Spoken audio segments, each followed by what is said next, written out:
We have some new exhibitors.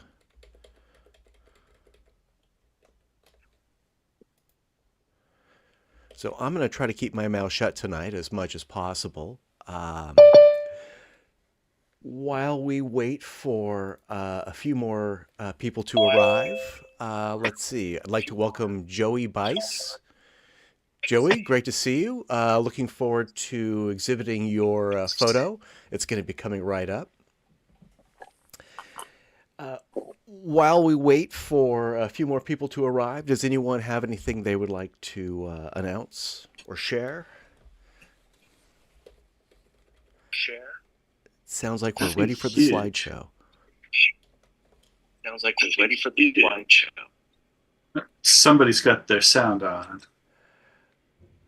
Yes, if you're using a tablet or a TV, if you wouldn't mind muting.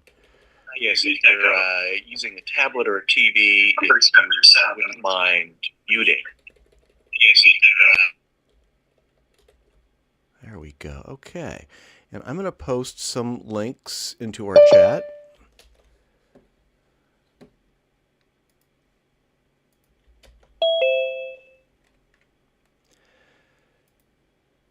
There we go. So we have a number of ways of viewing our 3D slideshow tonight. I'll be sharing my screen with full width side-by-side stereo photos, and we will be live streaming this on YouTube and Twitch, depending on your gadget, your device, your preference. We have side-by-side and anaglyph streams. All right. We also have a workshop tonight, and by that I mean we're going to revisit a photo that Steve exhibited last week that we had a lot of feedback for him. So with that said, I did promise to shut up. Let me share my screen, and let's get started.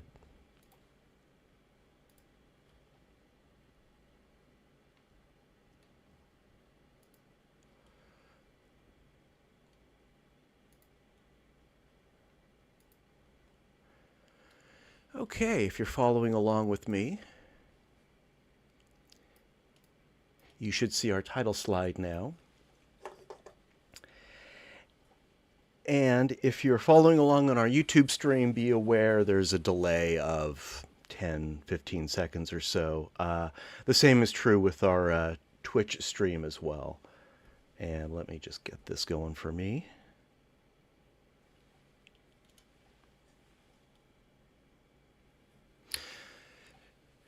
Let's start with our workshop. We gave Steve lots of critical feedback last week about this one, and it looks like Steve has taken it to heart. Steve, tell us what you've done here. This is Buenos Aires Street.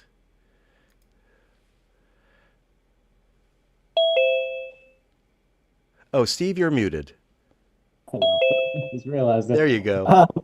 Yeah, there were, on the far lower right, there were two people that were extending from the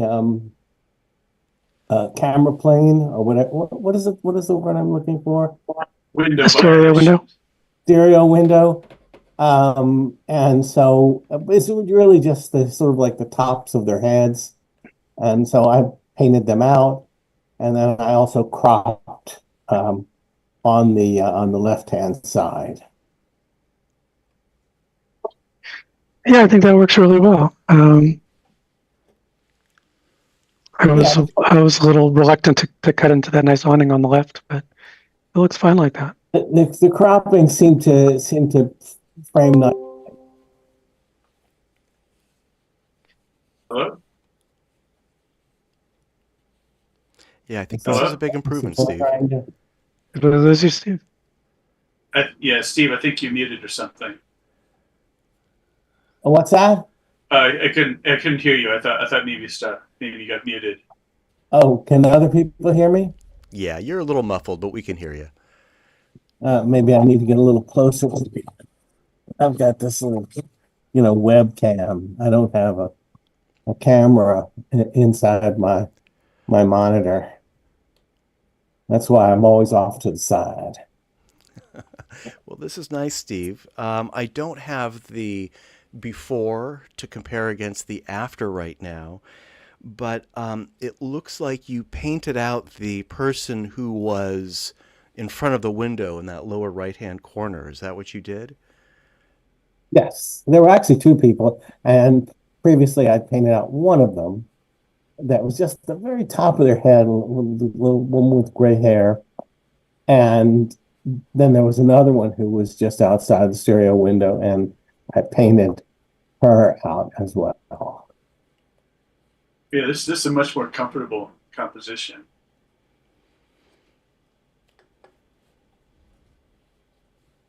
Thank you. Yeah. Well done, Steve. Thank you for Thanks. sharing. Happy to do it. All Thanks right. for the suggestions. Yeah, thanks for putting up with us and letting us Well, tear it apart for you. that's why I came. All right. Let's move on. I would like to welcome a new exhibitor, Joey Bice. And Joey has a stereo photo. The title is Noe Street. Joey, welcome. And I would very much like to know, well, I know where you took it. I'd love to know when you took it and how you took it, what kind of camera you used, and how you got this image on the screen. Yes. So I'm very new to stereoscopic photography, but I have a 35 millimeter camera, a realist. And so I took it about 4 weeks ago. And then I developed the negatives. And then I went to Harvey Milk Photo Center and I scanned the negatives using one of their scanners. And then I just photoshopped them together. And then I did a whole series. All right. So let's tell Joey what we see. I've got to say, this is a great effort, great 3D, and I want to ask, did you do any sort of aligning? Did you use any software to fix any rotation errors or anything like that? Because for me, this is very comfortable to view. I don't see any of those errors, and I'm wondering what your process was. No. Oh, wow. Okay, cool. I didn't know what I was doing. So what I did was I just created guides on Photoshop. And so I just lined up, pretty much squared the photo for each one. And then I just lined up the center as close as I could to match. And then that was it. Yeah, it's Yeah, very Such a effective. throwback. We haven't had a film submission in decades, and Is that true? yeah, There's a bit of there's a whisker or a bit of dust in the middle. Yes, I know. I Left kept it. Yeah, yeah, it's good. It's just reminding us of the old ways. yeah, Um, it's film. yeah, digitally, there's a bit of clipping on the side. The split isn't quite down the center, so I'm Oh, getting a yeah. tiny sliver of the other frame on the sides of the chips. I see it. Yeah. But no, the separations is a really comfortable composition. I love the foreground post. That's really what sets the depth reference. Is that signpost in the foreground? In Photoshop, did you try to do color correction? I did do a color correction. My photos were really gray. Even though it was a sunny day, it was just, the camera is old. Yeah, I agree with Taurus. It's a nice composition in the 3D. The depth is really great. It does seem a bit blue, a bit cool. Yeah. You may have to manually go in and add, some orange or something to it. I Or agree. a white balance on the gray values might be really Yeah, neat. yeah. Well, is that what you did? You did a white balance? No, I just played around with some other filters and just kind of brightened it up where I could. And try to make it as much, because it was really dark. I just wanted as much detail because I did scan it pretty high res. So I just wanted to get as much stuff in there. So, Yeah. yeah, if you're new to this, then I'm sure at some point somebody in the club, maybe me right now, was going to tell you about Stereo Photo Maker if you don't already know about it. It's an invaluable resource, and it'll help you align stuff. I can't do this work without it. Okay. It's free Taking software. notes. Thank you. Pretty much literally every stereographer uses it. It's a wonderful piece of free software, and it does just the auto alignment alone is invaluable. Okay. Yeah, I'll put a link to Stereo Photo Maker in the chat for you, Joey. You might want to check it out. It's like Photoshop for stereo photographers, but it is free. Oh, pardon me. It's an invaluable tool. It's really better than anything Adobe could put out. If you're happy with your technique using Photoshop, stick with it. I use Photoshop. We all use other image editing software along with Stereo Photo Maker, but Stereo Photo Maker automates some of the chores that come with stereo photography. Cool. Should note that Stereo Photo Maker is, I believe, still Windows only. I don't believe there's ever been a Mac version. Okay. Oh, that's a shame. That's true, yes. It is possible to run Stereo Photo Maker in emulation, and I think there is a package that you can download. There are workarounds, but just a tip for you, Joey. Not Thank you. Nothing that you have to change or anything like that. Photomaker works just fine under Wine on Linux, if that's your environment. Is that what you're doing, Mike? Yes, All right. You're the works great. only stereo photographer I know running Linux. That's impressive. I just Googled it because I thought I remembered hearing that there was something available, and there seemed to be something. I have no experience. I don't use Mac, so but it looked like maybe there's something. I can't vouch for it, but there might be a way to do it. I'll have to investigate. Now, tonight's theme is Through the Window, and indeed, when I look at this, the pole, that critical foreground element, is in front of the window. Joey, I don't know if you know what I mean about that, but it's sort of coming out towards me, which is a great effect, and it happens to be perfect for tonight's slideshow. Well, thank you for having me. I'm so happy to join. Yeah. So you said you have a series of these. This isn't the only stereo realist photo you've taken. Yeah, I just did the whole roll. Yeah. We'd love to see the rest of them. So please come back. This one's a lot of fun. Great depth, great composition. I'd really love to see more. Okay. Well, thank you. You're welcome. All right. The guys, anybody you know? Say that again. The subjects, are they people you know or just passersby? Passerby. Yeah. It's a great example of stereo street photography. So, Joey, the rest of the photos you're going to see tonight were taken with digital cameras, a variety of digital cameras. Some of us just use our smartphone and take 2 successive exposures. Some of us have stereo digital cameras, and some of us use 2 synchronized cameras. So you're going to see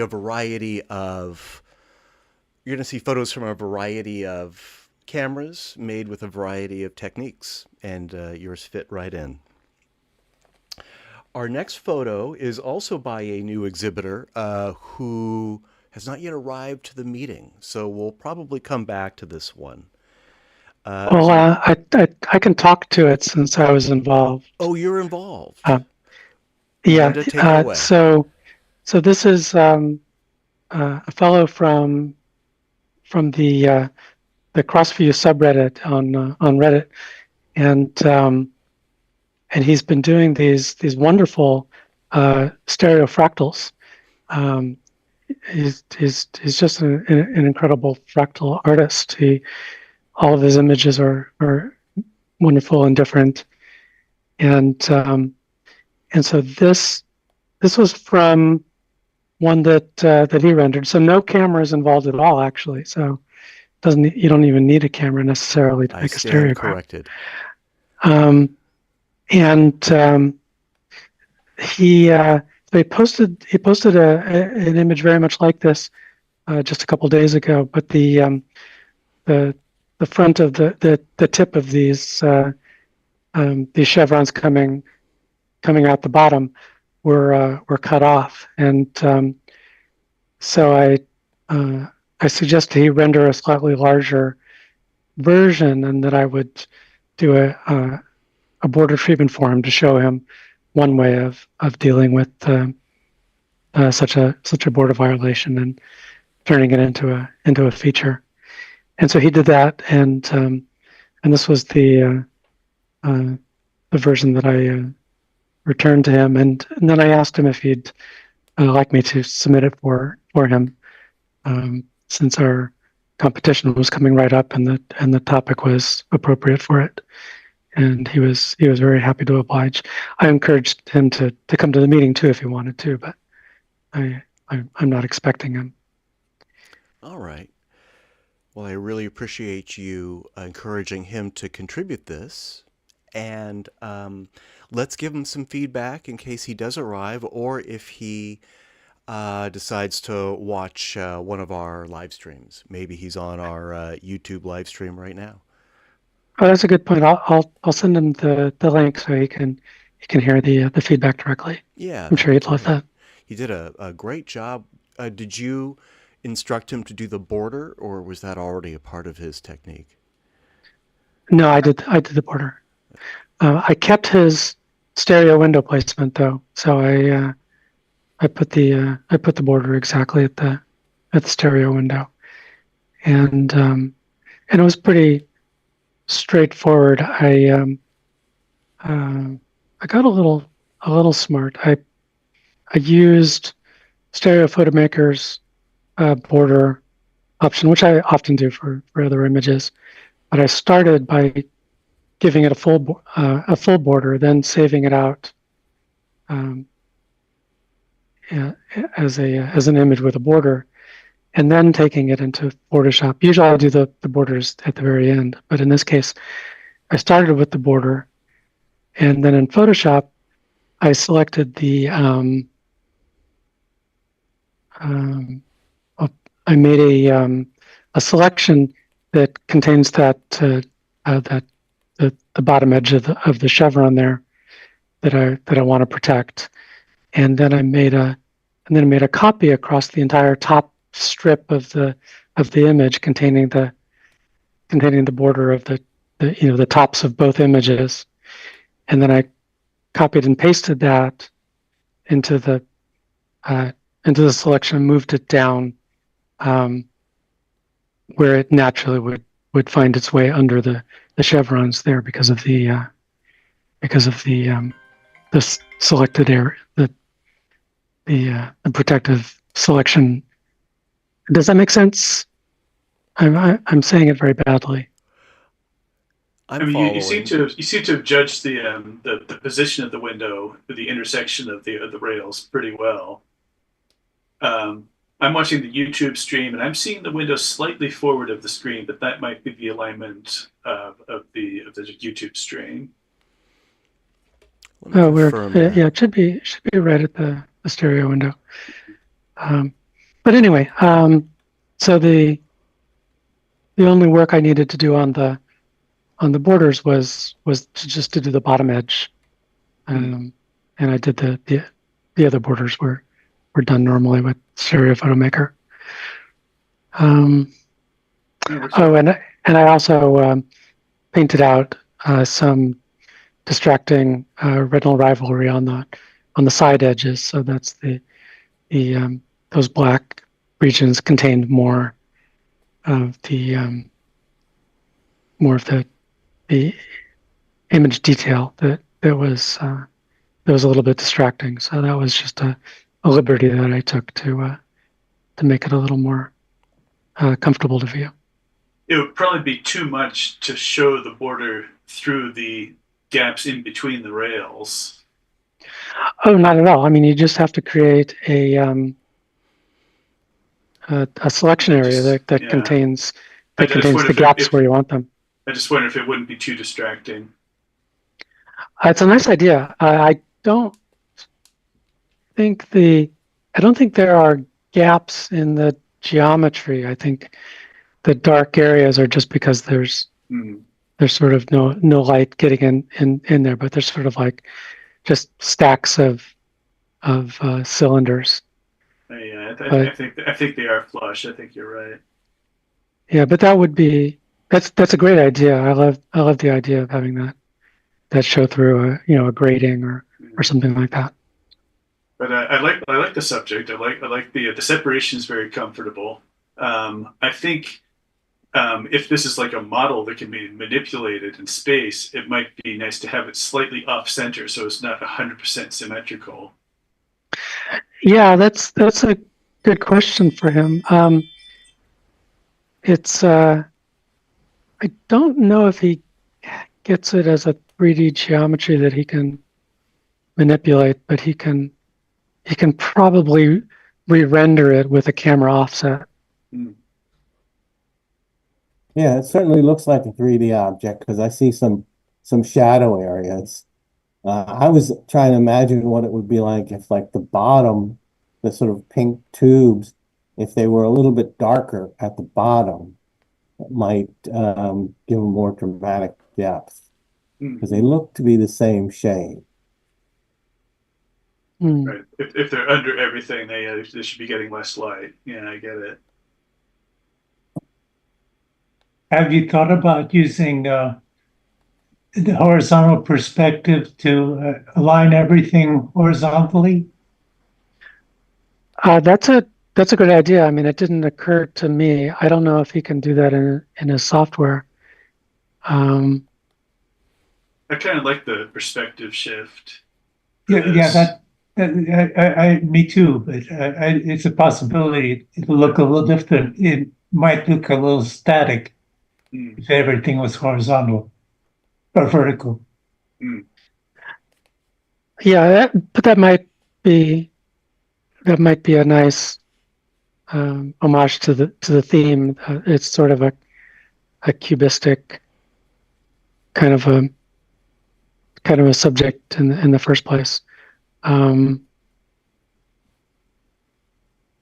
I don't know. And of course, you can always do anything you like with Stereo Photo Maker after the fact.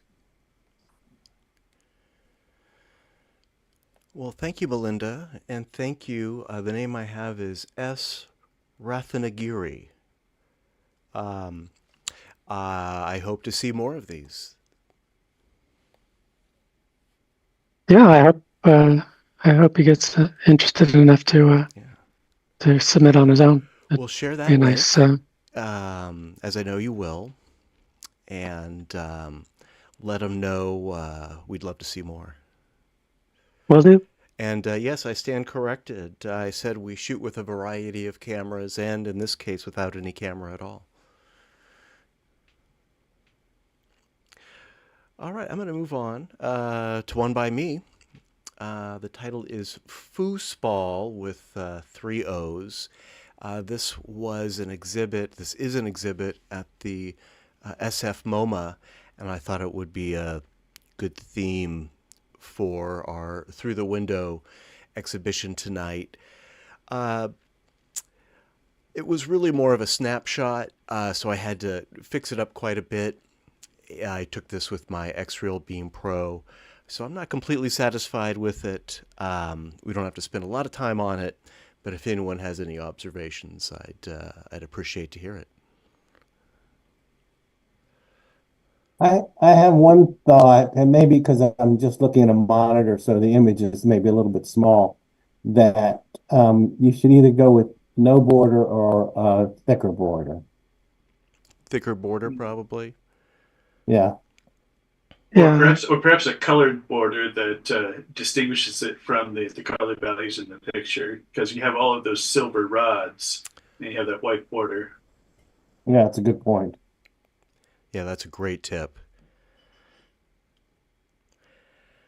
I like it. Where's Excellent depth of where's the field. foosball? It's way down at the other end by the players.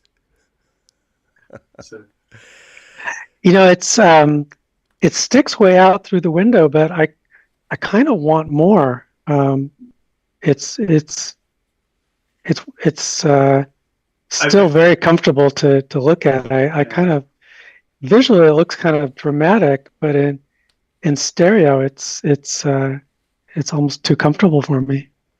I think what I want is the butt end of the table with the drop goal ball collector and everything. So finish off the foreground, because it feels like it goes on past us, going straight to the bottom of the frame at the top of the table like this. You want to see the end of the table? Yeah. Yeah, I'm Tor. I think like what you need to do is move the camera down a bit, Yeah. bit more dramatic depth. Yeah, that's great advice. That would do both of those things, right? Absolutely. Yeah. Well, the three things too also change the border, the width, and the color of it. Right. But just moving the camera would make it more dramatic and let you see the end of the table. Yes. I think also if there was a bit more separation, there might be a little more drama. It is a kind of sort of narrow base camera. It's working pretty well. You can get close to the table with it. I'm really impressed with the depth of field here. Seems to be razor sharp from front to back. Yeah, good point. I hadn't thought about that. The camera itself has no focus control, so I have to give all the credit to the camera in this case. And I really should paint in the end, the butt end, as you called it, of this table. That's really a flaw in my photography. I didn't take enough. I didn't capture enough of the table in my camera, so I just cropped it off here. But it would make more sense if I painted in, or if I had photographed the end so that it doesn't just sort of extend out like a piece of paper. It's an aesthetic choice. I mean, I like having the score counter right there at the bottom too. Yeah, it doesn't bother me at all. I like the cropping. Oh, good. I just wish there would be a couple of people right at the window playing. So if you go back and it's still there, try to. I think it is still there. I may go back. There's another exhibit that I want to revisit. I walked through this one so fast I didn't even stop to write down the name of this piece, so that's why I just called it foosball. I think I also probably was loitering around there too long and scaring people away from trying this table, so that's why I didn't get the players at the window, which, yeah, would have made it a much more interesting photo with some human interest rather than having them way at the end. Matt, you write down the name? I just take a picture. I take a picture. That's what I mean. No, I don't carry a pad of paper with me. I should have taken a photo of it. I could look it up on the website, but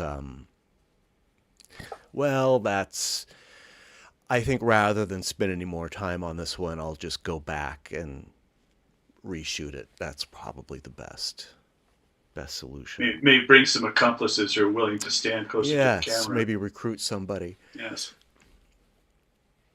I did like, one last thing I'll say, I do like, and this is the only image that I took that had it, the person sort of peeking around the corner watching them.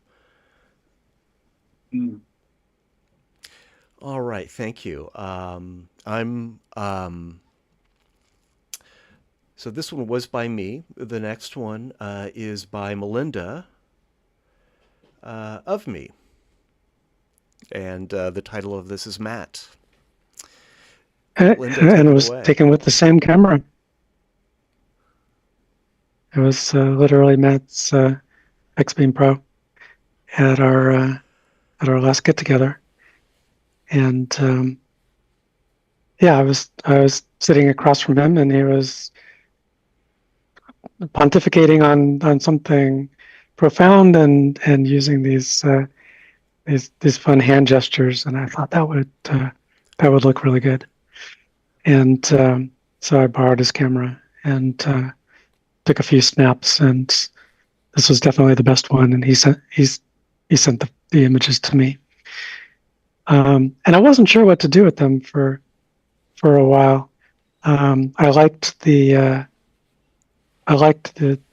moment, but it sort of took the special competition to make me really reconsider this image and realize that it would really pop as a through the window image. So I did a fair amount of work on it. It took way too long to do the borders of this one, but it worked out pretty well. And and there was a bald sky, so I just replaced that with a blue gradient. And didn't have to do much else other than my ordinary Photoshop filters. I also posted this to Reddit, where people got a real kick out of it, and so that was very encouraging. So I'm curious why it took a long time to do the border. I'm still not completely good with making and managing complicated selections, which is strange because that's what I spend most of my time doing. So I have gotten a lot better at it. Would that be his hands? Yes. Yeah, they don't look complicated to me. It seems pretty straightforward. I mean, they're just a few line. I keep thinking, well, maybe I need to do a demo just so, because it seems like something that should only take about 2 minutes.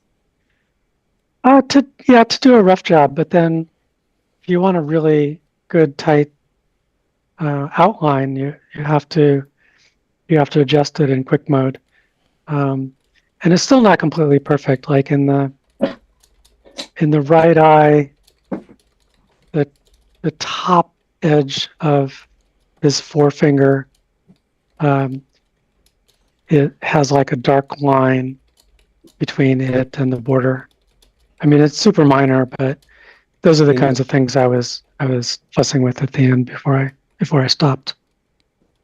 Photoshop? Yeah. It looks like the left side of the window is more forward in the frame than the right. Yes, that's correct. Okay. So it's sort of shooting off center. His shoulder is sort of in the middle of the image, and I kind of like that. But it was also raised the question of what to do with the image before I decided what to do with it. It was something of a problem, and I kind of wanted to put him in the center, but I also wanted more drama of having it off center, like we were talking about the previous image. But this was the capture that I had. So the question is, what can I do with it?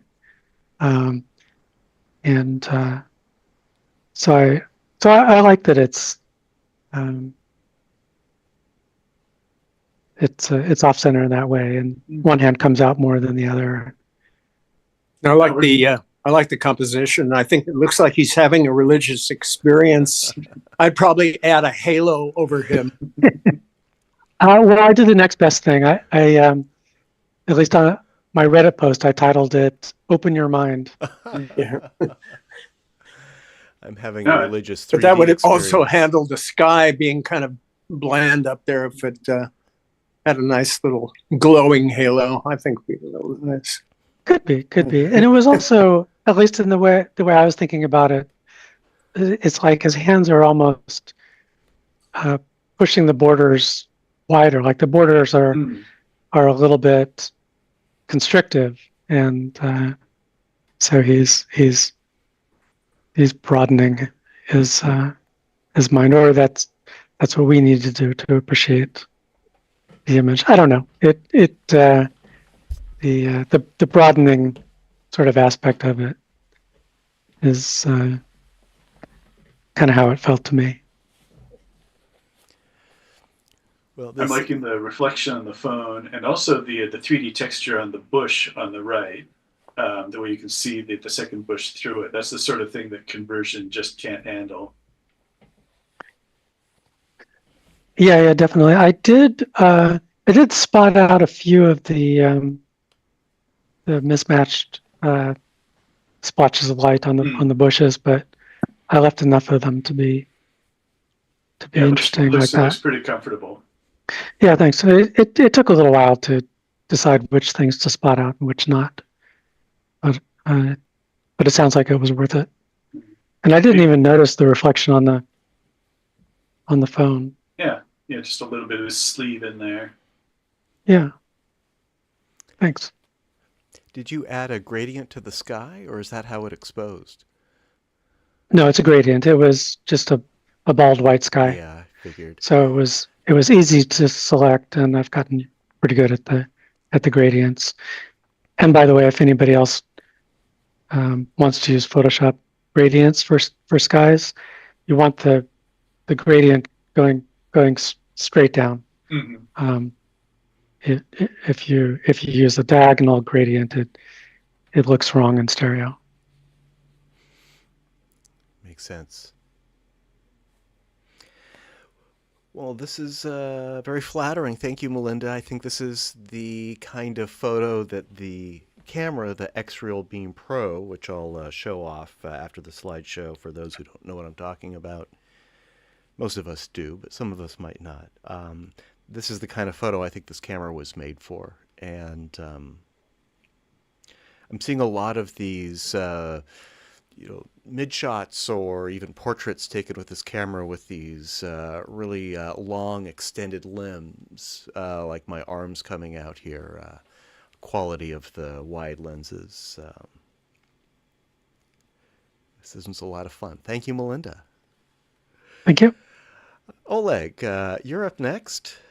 Welcome. The title of your first image tonight is View Outdoors from Oman Lodge's Gym. I didn't like the picture, but I thought maybe if I placed the window at the window, it would be an interesting picture. One of the things, I don't like the description of in your face. That sounds aggressive. So I think of this kind of picture as past your face. You have, like when you read a book, it doesn't fill your full vision. There you've got a periphery that it's always there. So that this sort of picture sort of apes that. You don't care when you read a book. You're concentrating on the subject, not what's on either side of it. In this case, we're looking through a window that's also a door. I do see, it's not really retinal rivalry, but on the right-hand side, there's, I guess maybe reflected. I think In it's leftover Fresno? artifacts from constructing the window frame.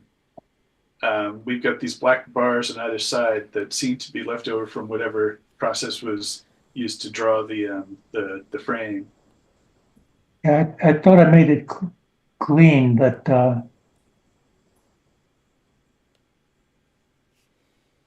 it's a lot of work Yeah. to find out exactly where the border should be and where it shouldn't. But we see these black bars in the right eye extending through the equipment in the foreground appear to be part of the frame. On the treadmill, it's just in one Yeah. eye, not the other. Yeah. Also on the exercise bike on the left. Yeah. Oh, yeah, that's a little more subtle. But compositionally, I really like this for through the window because the light source is in the distance, and when we have it through the window, especially when you're looking at it on a TV or in a darkened room, it always stands out to me when something that's popping out is still brightly lit, even though it should be forward in our darkened environment from where we're viewing the picture. So I like the backlit elements here. For some reason, I didn't see it on my monitor, but the shadows are greenish. Wonder Yeah, the how whole tone is pretty green. Yeah. Yeah. And I see you added a border, just a thin border on the top and sides. Is that right? Yes. Yes. That's the window. Oh no, wait, it's also at the bottom. It's very thin though, so Yeah. it gets chopped off on the. Yeah. Yeah. You're using thicker borders. I'll do the same. I'm starting to use the borders on every picture. I like borders on lots of pictures, and I don't think that borders need to be too terribly thick, but for these false border images, I think it helps to have them slightly larger than normal. Yeah, you're right. In fact, I'll fix this one and also get that color fixed too. Yeah, that's one of my lessons tonight also.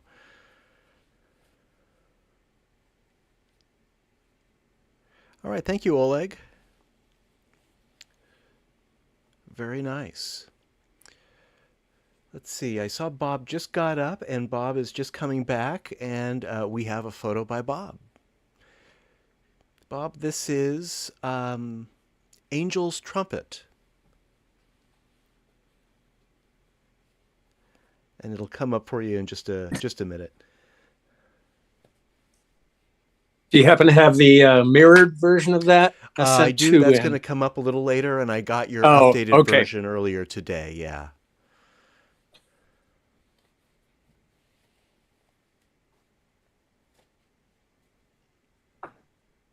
This looks, to me, it looks like it's at the window. Is something coming through the window? It should have been. It doesn't look like, I'm previewing it off of an iPad right now too. And yeah, it doesn't look like it's slightly forward, but yeah, without any reference, it's hard to judge. The mirror version of this is much better in terms of able to come through the window and be a little more dramatic on that. But I like the light and the color on this a lot. Yeah. Oh, yeah. If I go right up to my TV, I can see that actually all three flowers are forward of the window. I don't think I'm previewing it, and looks like the second flower is right at the window. Yeah, if I actually put my finger on my TV, I can see that that all three are forward of the window. I think that's the TV doing that.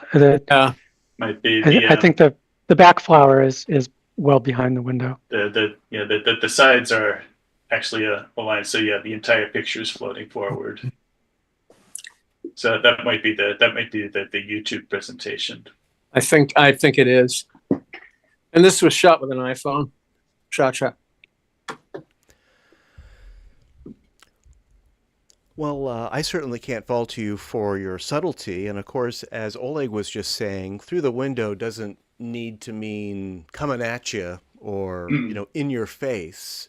And of course, that's always my first reaction because that's how 3D was always sold to me, that it's got to be in your lap. So, this serves as a nice example of a little more controlled use of composition outside of the window. Doesn't have to be so pronounced. And yeah, Bob, we do have your Angel's Trumpet mirrored coming up in a little bit. And I did get your updated version today, so that's the one we'll be seeing. Image quality is spectacular too.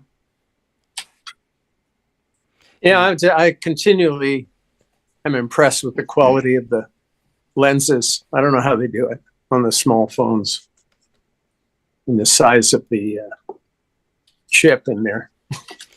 They just keep getting better. Yeah, it's amazing. So for those who aren't familiar with this technique that Bob is describing, Bob, you took 2 slightly offset photos with your iPhone?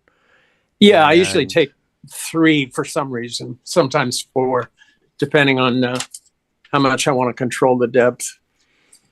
And you don't have to move it much, right? Just just kind of shift your body weight, and I presume then, Bob, you put that pair into Stereo Photo Maker, probably did some auto alignment, tweaked it, and here we are. Well, and I don't think I did much. The lighting was just so beautiful. It was late in the afternoon. I may have boosted the saturation a bit, but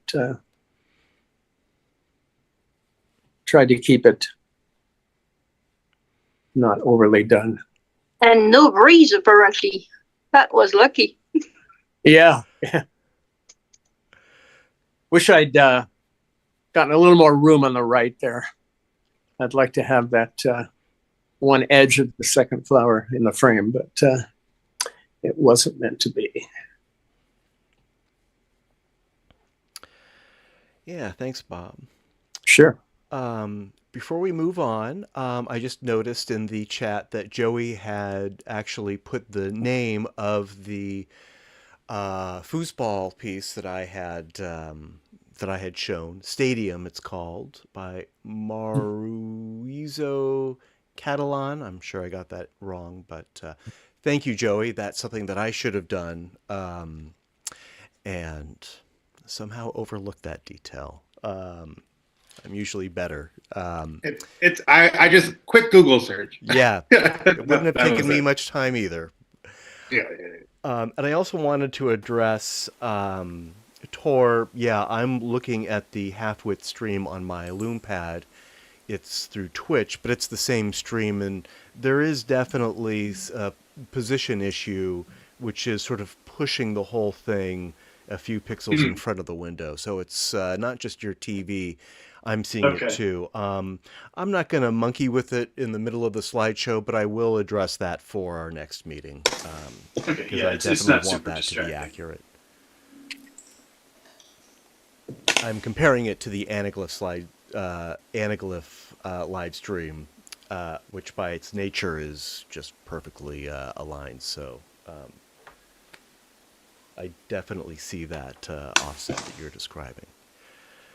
Okay. Out of curiosity, how are people viewing this? Anybody else on the YouTube stream? People using their Lume Pads or? I'm on Twitch. Okay. Yeah, I tried it on the Lume Pad, but it stayed parallel.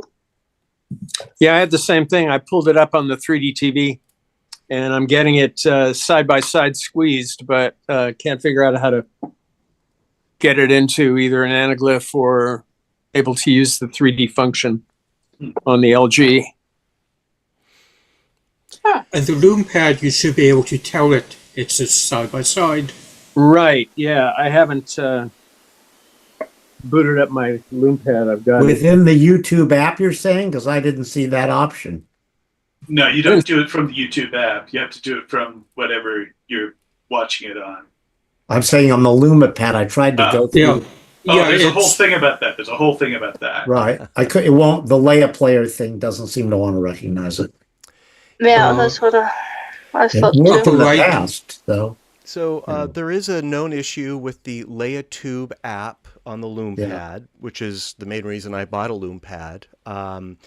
They made an update, and it will no longer correctly display our YouTube live stream. It will play it correctly after the fact, after the meeting is over and the video has been recorded and saved on YouTube. But there's something about the live stream that it doesn't like. So what I've done is I've set up a Twitch live stream, and you can use that on the Lume Pad either after installing the Twitch app, The video has been recorded or and using saved on the YouTube. Twitch website. And what you have to do is in Twitch, you share it to the Leia Tube app, and then it's supposed to properly display it in 3D. Sometimes, though, it doesn't realize that it's a 3D stream, and it will do an AI conversion on the half-width side-by-side. And so you'll have two skinny, badly converted 3D photos. And if that's the case, in the Leia Tube app, if you tap the screen and click the settings icon, the little gear icon in the upper right-hand corner, it will let you choose the 3D type. Now, unfortunately, I can't demonstrate that on our stream or on my camera. I'm just not set up for that. But long story short, I feel your pain. It's more complicated than it needs to be on the Lume Pad. It used to be a little easier. So experiment.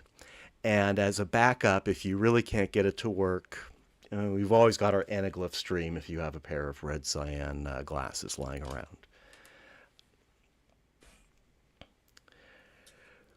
All right, enough from me. Let's hear from Steve about Argentinian Soldier. Okay, this is a statue in Oshawa, which I mentioned last week is the southernmost city in the world. And, thought it would make a good through the window. Very effective. There was like some signage and stuff on his left side. So I painted that out on the left, not his left side, but the left side of the frame. On the both, obviously both left and right image, but that big splotch of green grass is made up of, sections of the other grass that's in the picture. You got as much of it through the window as you could without hitting his body.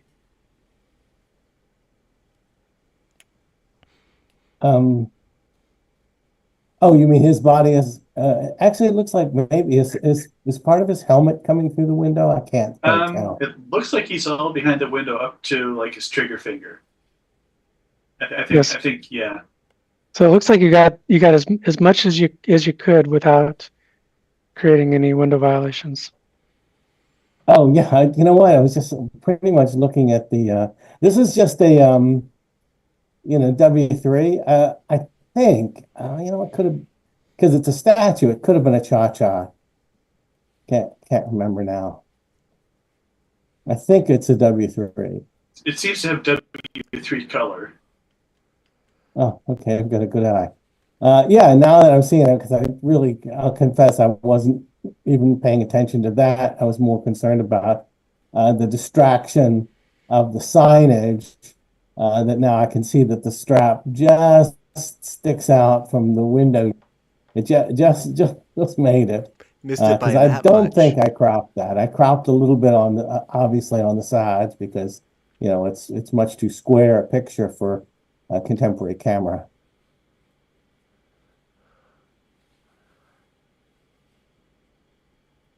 There's a bit in the upper right corner in the left chip. I don't know if that's architecture or a formatting issue, just a bit of white that cuts off the grass. And when I was, you know, working on it, I saw that.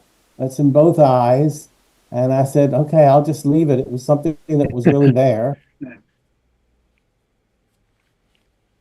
It crossed my mind that I could just paint it out and Fill it in. Yeah. maybe would, you know, There's more grass. obviously wouldn't be distracting then. I mean, it's so faint. I don't know that it's distracting, but if it is, It blinks at me a little.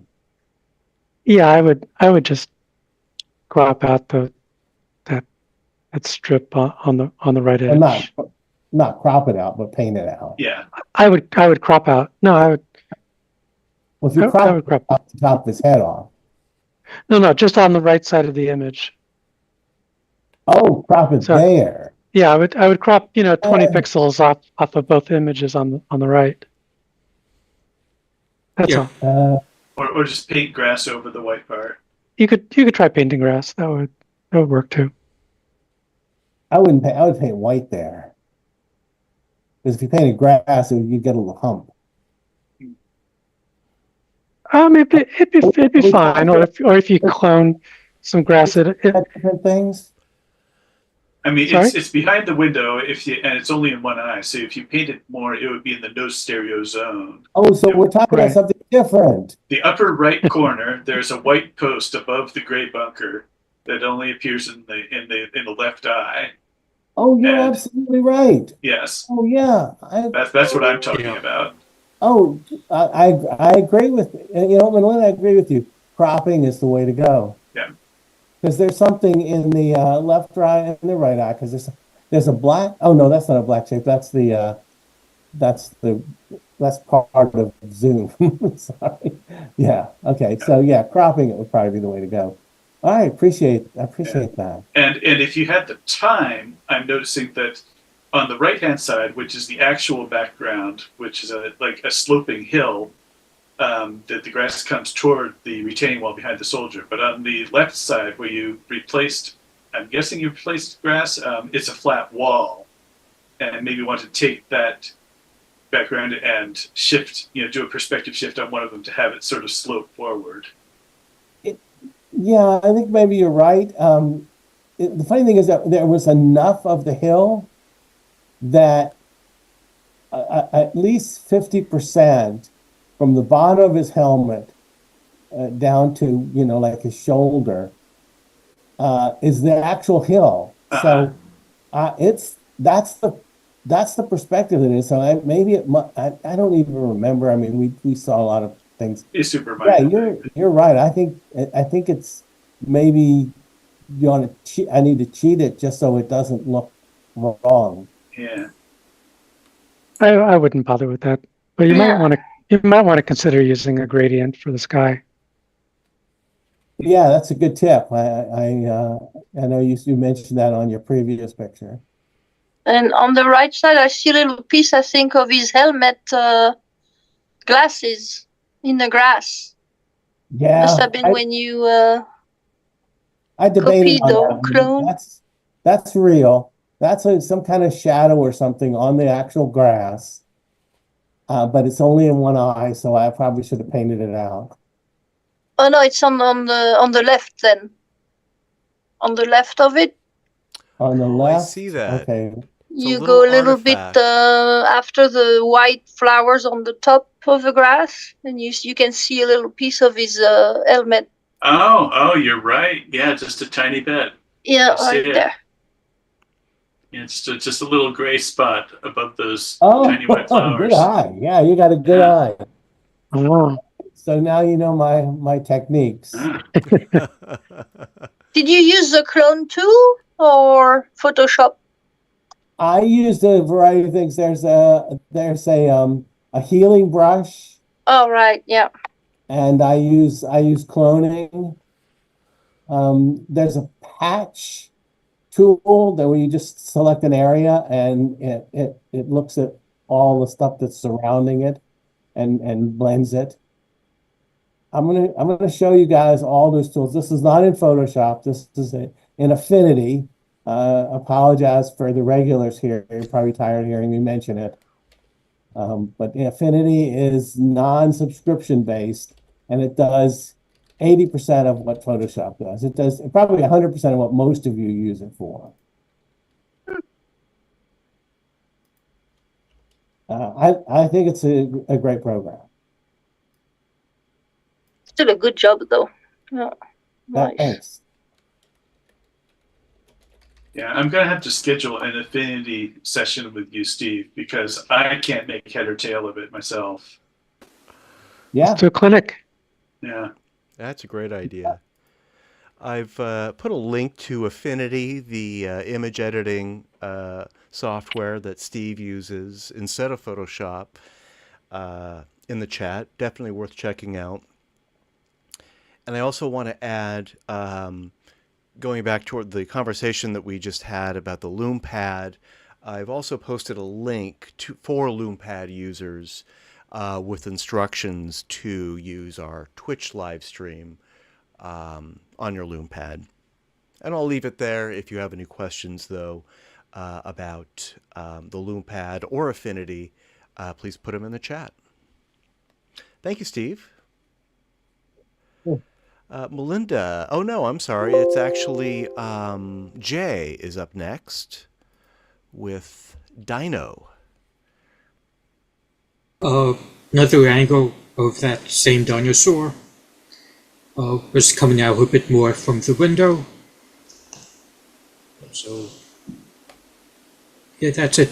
Shot with the Lume Pad.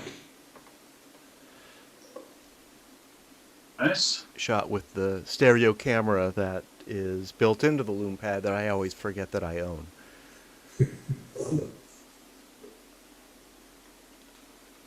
Wasn't this part of a holiday display, Jay? Didn't you show us this in the context of? Yeah, I mean, you can see that ribbon around his neck. He's wearing a hat. But the dino's there all year round. It's not a Christmas dino. It's all year round. The lens spacing on the Lume Pad is pretty close, so you must have been very close to this dinosaur. Yeah, right there. Right there. It's what the Lume Pad's made for, basically. Yeah. The focus is, quite sharp throughout. I'm pretty impressed by that it can focus on a subject so close and also keep the depth of field. Of course, we're not going back to infinity here, but small sensor helps. You're right. That's an advantage of the small sensors on the Fuji W3. You always get sharp focus. Well, I'm not going to say always. You usually can achieve sharp focus throughout, which is what I try to achieve as a stereo photographer. Of course, those rules are meant to be broken, but well done. And was this an animatronic? Was this dino moving when you shot it? Yeah, I have some movies of it moving. Okay. Yeah, I see a teeny tiny bit of motion blur, the bottom of the jaw. Yeah. Nothing that. Some others were way out of focus because of motion. Yeah. It certainly doesn't detract from my enjoyment of it. That eyeball is super sharp.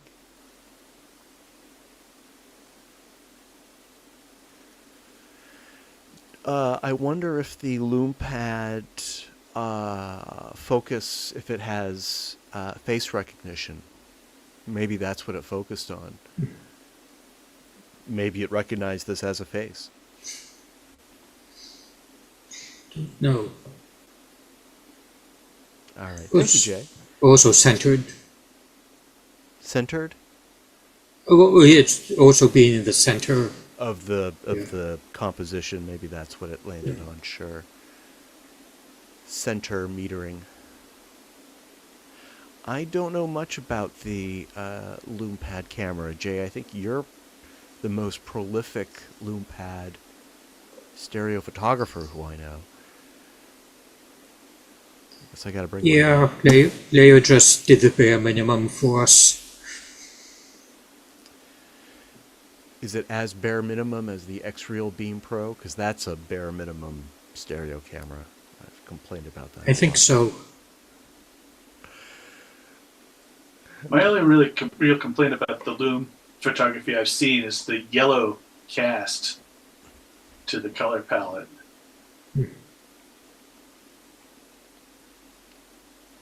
And for those at our meeting who don't know what we're talking about when we say the Lume Pad, the Lume Pad is an Android tablet with a auto stereo display, 3D without glasses, and it also has a stereo camera built in.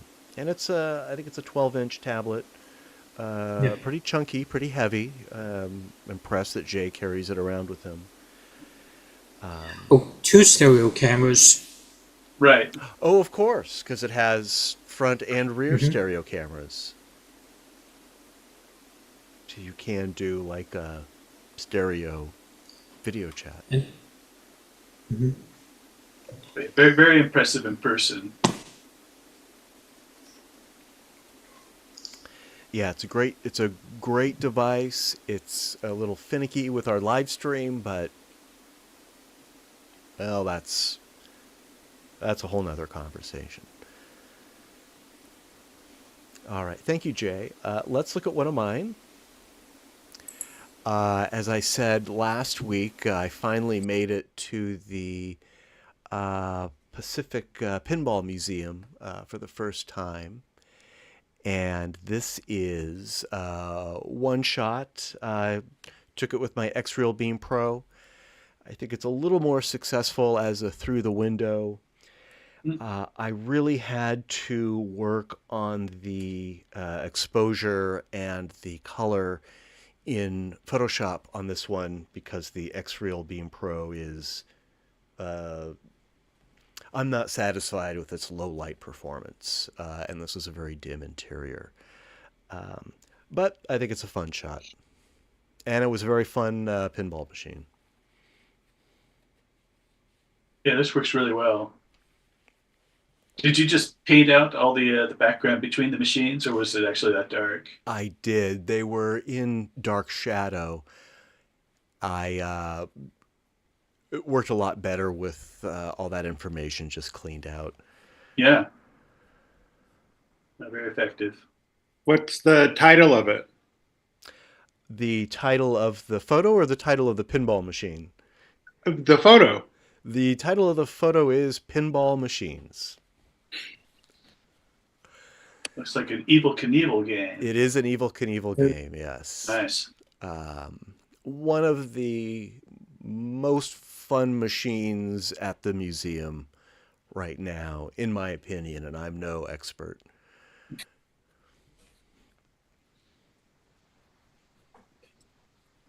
Might consider having Evel Knievel jumping out of that back display too. Just shift him over a little bit. Do a conversion on the back glass. Seriously, I do regret not taking a higher resolution shot of just that artwork and doing a little conversion. That was kind of my plan, but I could still do it. There's just not a lot of information there. It would just kind of look a little rough, I think. Might consider Gigapix by Topaz. Does an amazing job of upscaling low-res photos. Great idea. Maybe I'll do that and show this again next time. And there's a tiny bit of retinal rivalry in the little symbol that's next to Evil's head. The one that's sort of blue is to the right of his head, and both, and so that it seems like the coloring is different from the I left see and it, right yeah. eye. It's a blue light reflected in the glass from across the room. Oh, okay. Let me see if I can zoom in on that. Probably an opposing machine. Yeah, there are a lot of reflections in this photo, and I kind of Yeah, like them. But I yeah, think when I definitely in go the back, play area. I'll tape some polarizing filters over my lenses and see what comes out. Oh, that'll be interesting. So I will be back. So this is not 3D related, but can you play those? Yes, they're all on free play. You pay like $22 to get in, and then all of the machines are in free play. Wow, that's cool. Yeah. And I don't know exactly how many machines are in the collection, but there are many. There are several rooms. I didn't have a chance to play them all, and I was there all day. I definitely got my money's worth. Yeah, they're grouped by decade. This looks like the 70s room. 70s, yeah, that's a KISS machine to the left. I forget the name of the machine to the right. It's not the only pinball museum in the East Bay, but it's the one I know, and I encourage everyone to visit it if you're ever in Alameda. Do they still have the gallery of backglass paintings? They did have a special exhibit of backglass art by specific By one artists guy who in did a bunch in the specific style. late 90s, yeah. Yeah. I didn't see exactly what you're describing, but there were there was a lot of artwork on the walls. Yes. Yeah, I need to get back there. But Yeah. this would be where we're seeing the edge of the cabinet. This is what I was talking about with the foosball table. This is what I like having the coin return. Precisely. Yeah. Yeah, that sort of end was missing from the foosball table, and I think that photo suffers for it. This just makes more sense. This is more how it would appear if you were actually standing in front of it. Yeah, I like this one a lot. All right. I have a question. Yes. Instead of doing the idea of Evel Knievel popping out, you could do the valleys because it has better details. You know what I mean, or something more close up. I guess. I don't know. Yeah. That was all. Yeah. Just seemed thematically the best subject to use to be jumping up. I agree. Well, what I will probably do is take the picture of the backdrop and put it in Google image search, and you might be able to find a sharper image of that. And Topaz would also work. I echo what Bob was saying. It's an amazing program. Yeah, you're right. There are all sorts of photos of these machines on social media, and somebody must have taken a higher resolution photo of that artwork. However, I'll probably just go back and play the machine again and retake the photo with these limitations in mind. So does the ball ever jump up a ramp and get airborne? Not on this one, no. It's a single layer. It's a pretty easy pinball machine to play. And I'm sure that's intentional, Evel Knievel being so popular with boys in the 70s.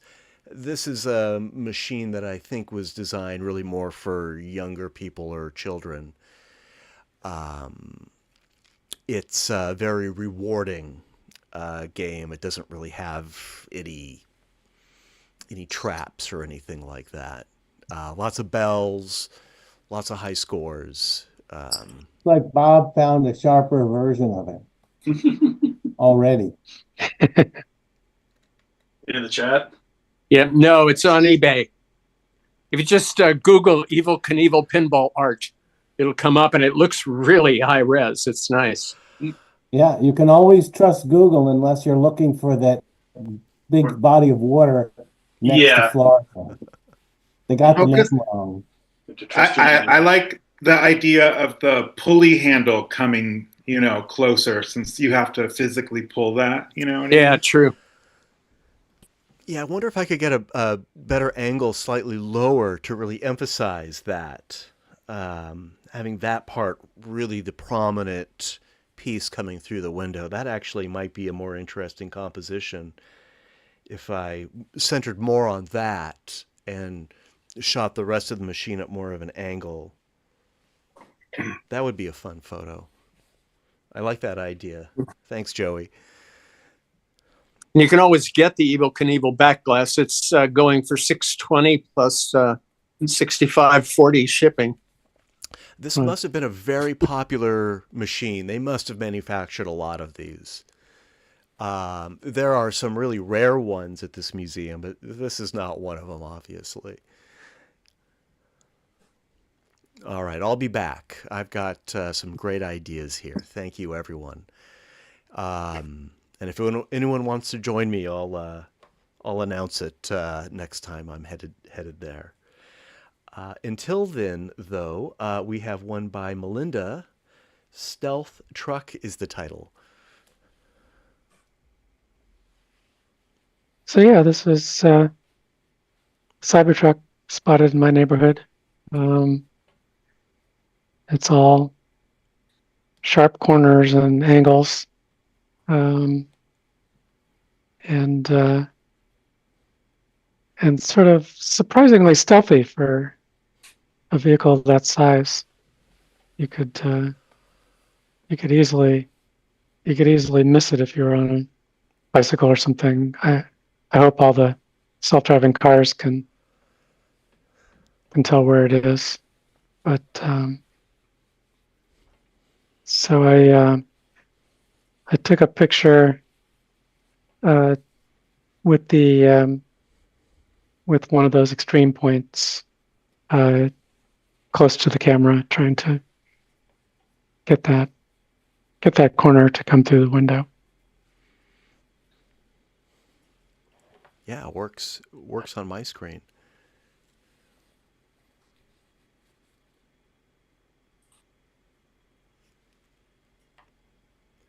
This is the first stereo photo of a Cybertruck I've ever seen, and it's a nice one because it's polished. We've got these great reflections that add additional depth to explore.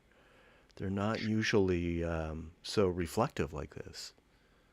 No, that's true. I mean, it's probably dangerous, but it was it certainly was striking and kind of weird how it almost looks like you're looking through it. Here's the original German version. Exactly.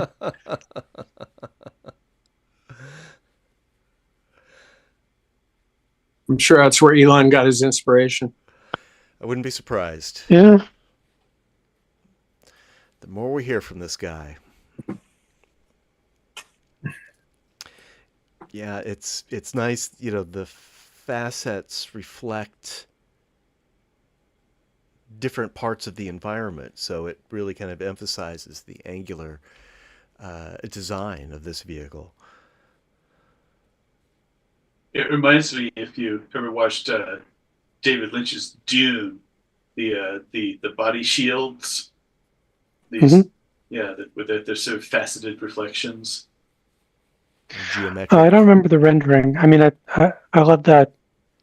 I love that concept.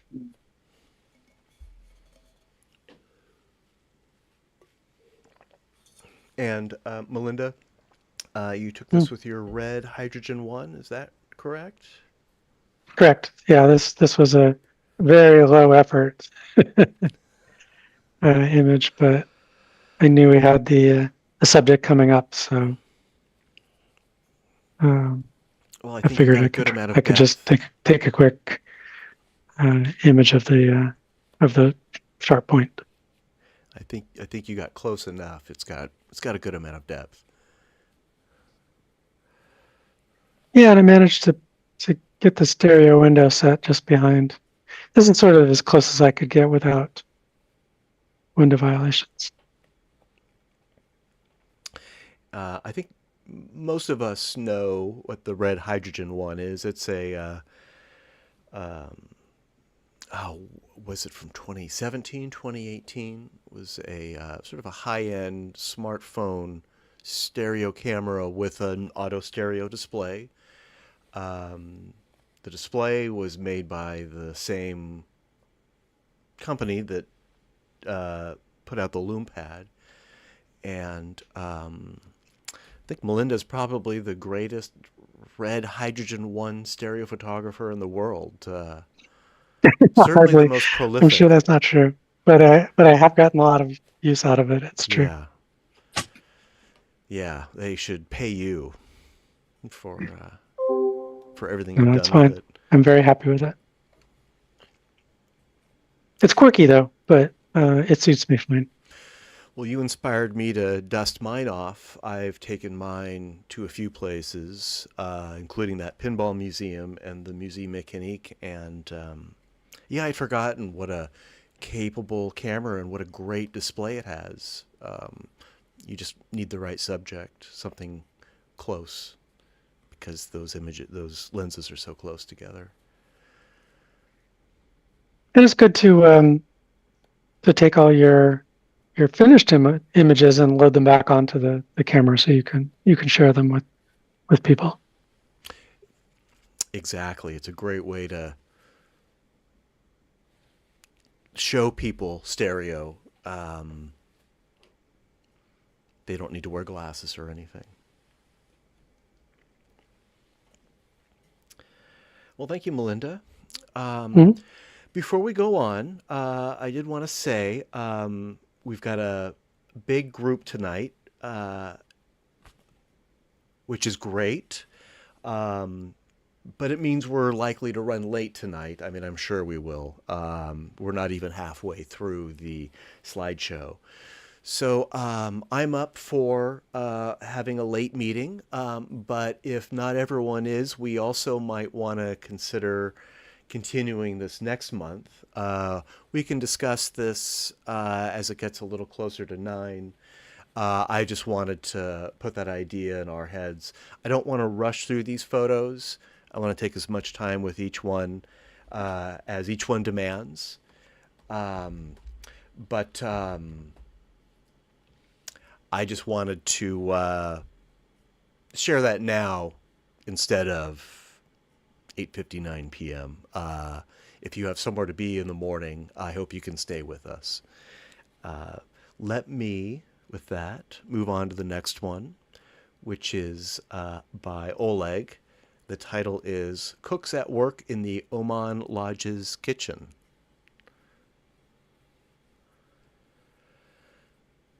Okay, that's another one that's past your face.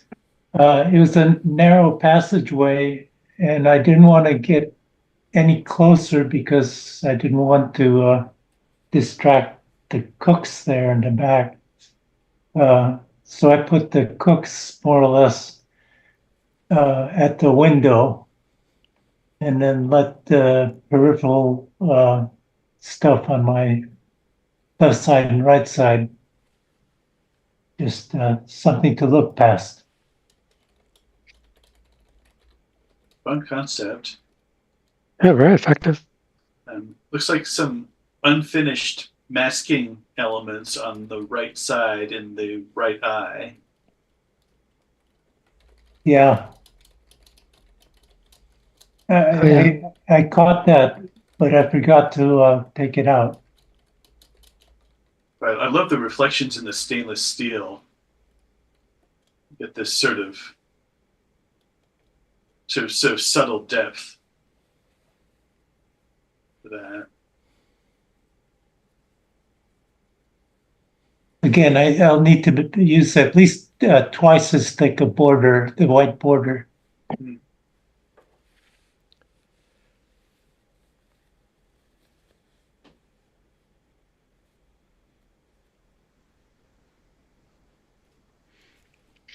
Yeah, 1920 by 1080. I recommend no less than 4 pixels. This is actually 5 pixels. Oh, that's Oh. surprising. Of my I'm not sure how other people have. I love the depth in this. It's kind of thing that really excites me, and yes, great composition. The and I applaud the experimental copying the shapes for the stuff that sticks out from the window. But I find it a little distracting. I'm thinking maybe a straight line would be better. I don't know how other people feel. It's definitely, kind of pushing the envelope for what to do when it goes past the window and you get to the edge of your picture.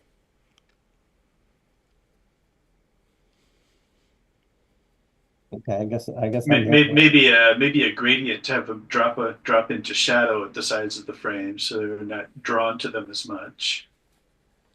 That's an interesting idea. Yeah, that could work. Because if you're focusing on the cooks, then you're not really looking at the side.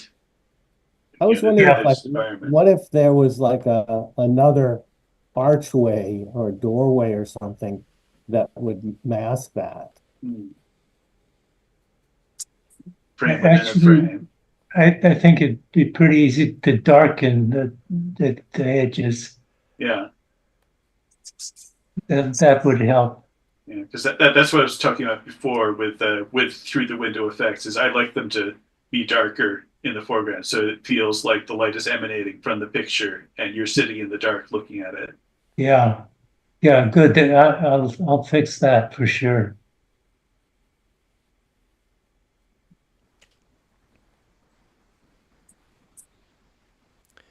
All right, thank you, Oleg. Bob, next is your Angel's Trumpet mirrored. So let's compare. This will be popping up for you in just a minute. Yeah, my iPad died, so I'm on my iPhone now.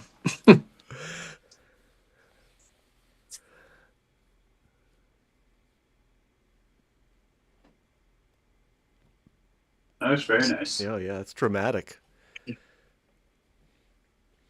It's interesting that there's more depth in this one than the original, which is usually the opposite of what happens with the mirror effect.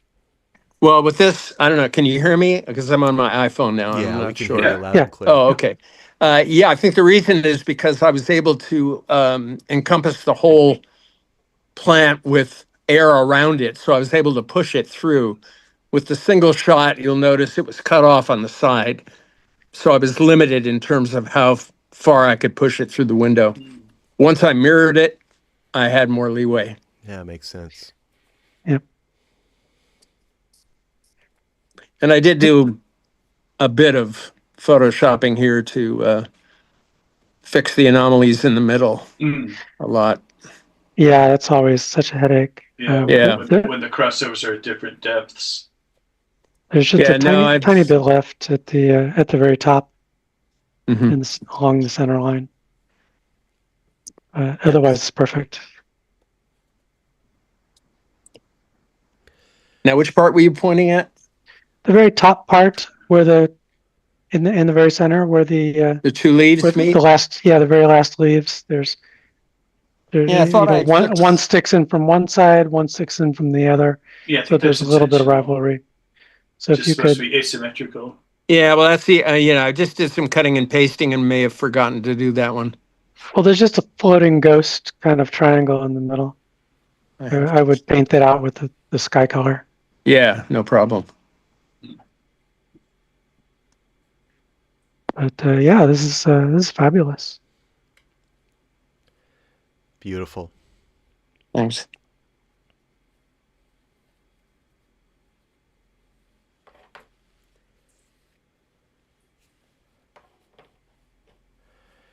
All right. Yeah. Thank you, Bob. Sure. Yeah, boy, yeah, I've got so many devices running right now to monitor all I the forgot to streams. I have to go This turn used to off be my 3D easier, it TV too. seems. I've got 3 of them going right now. Well, it seems like it was easier, but I recall projecting those realist slides required like a team of people, I think. 3 Three or 4 axes, people running yeah. that You had projector. focus, then vertical alignment, horizontal alignment. Right. So That's fun. this There's is a skill. actually easier, as as big a pain in the neck as it can be. All right. Thank you, Bob. Sure. Steve, you're up next with Buenos Aires Singer. Okay, so this is the same club we went to see the tango. And yeah, it kind of looks like I just got right up in this guy's face, but he actually came walking down the aisle where I was sitting. And so I didn't get out of my seat or anything. I just shot from where I was, and he stuck his hand in my direction. It was the original picture was bluer than this, so I took out some of the blue. I mean, I kind of liked all that blue, but it was a bit much. And he was moving some, so there was a little bit of motion blur. I ran it through Topaz. I don't have Gigapix. I can't remember the name of the Topaz program, but it's like their basic program, but does a really nice job. Photo AI. Probably, yeah. Yeah. Um, and then there was like a double image on the hand that's holding the mic, and I kind of just painted that out. Pretty good. I'm seeing conflict between the thumb and the guy's necktie. You might want to paint out the necktie. I did notice something, but I don't. I'm pretty sure that's his necktie in the left hand chip. Yeah, and you're only seeing the necktie in the left, Right. not in the right. If it was just a white shirt front, you'd be able to perceive the thumb better.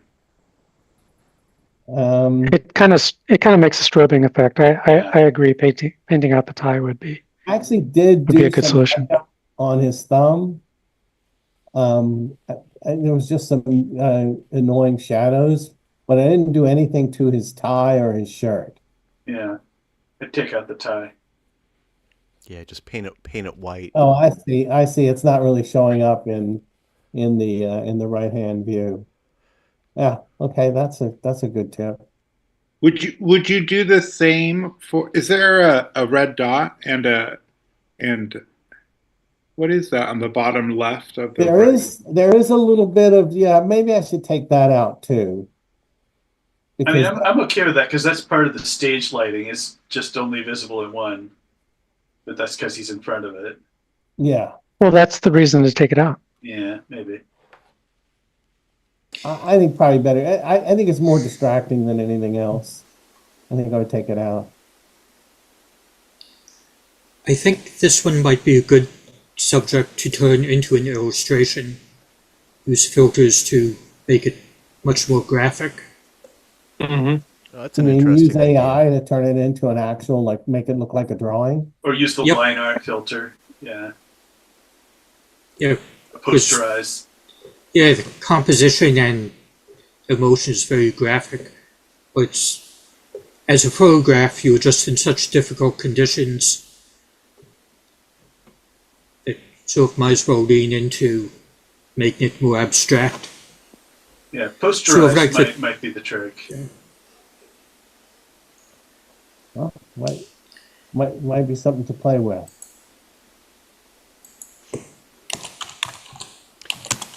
Well, great timing on this. You were sitting in the right chair.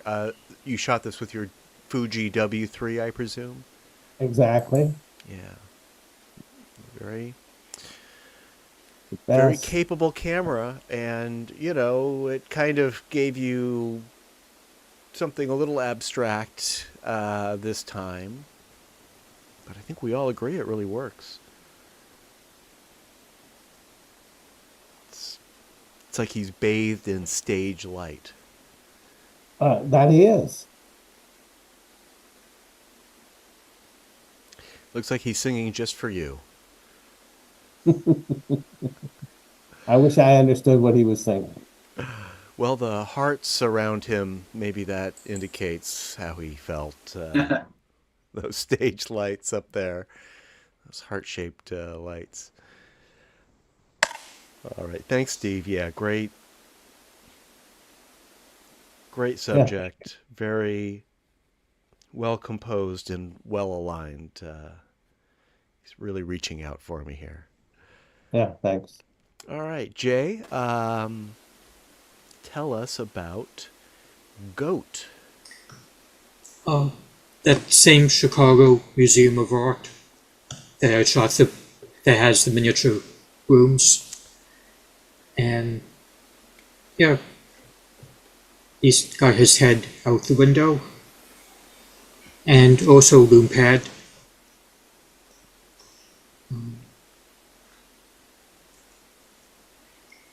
Yeah, its composition was just the most symmetrical with what was around it.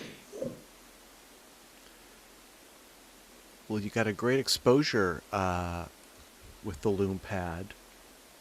I imagine this was a fairly dim room. It's actually a nice window light. I see. So, yeah, decent illumination.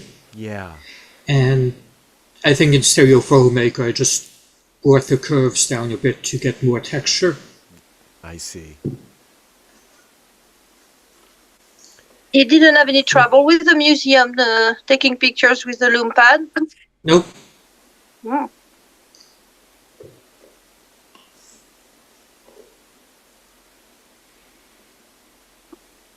Yeah, really great texture in this. That nice ambient light.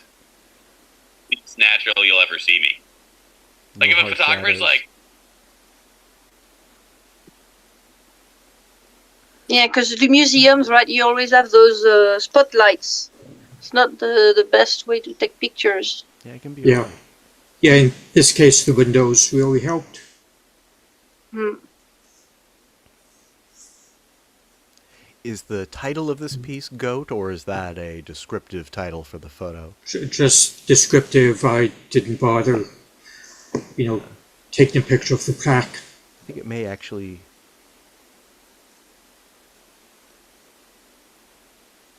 Yeah, I'm not sure. Very nicely done. Thank you, Jay.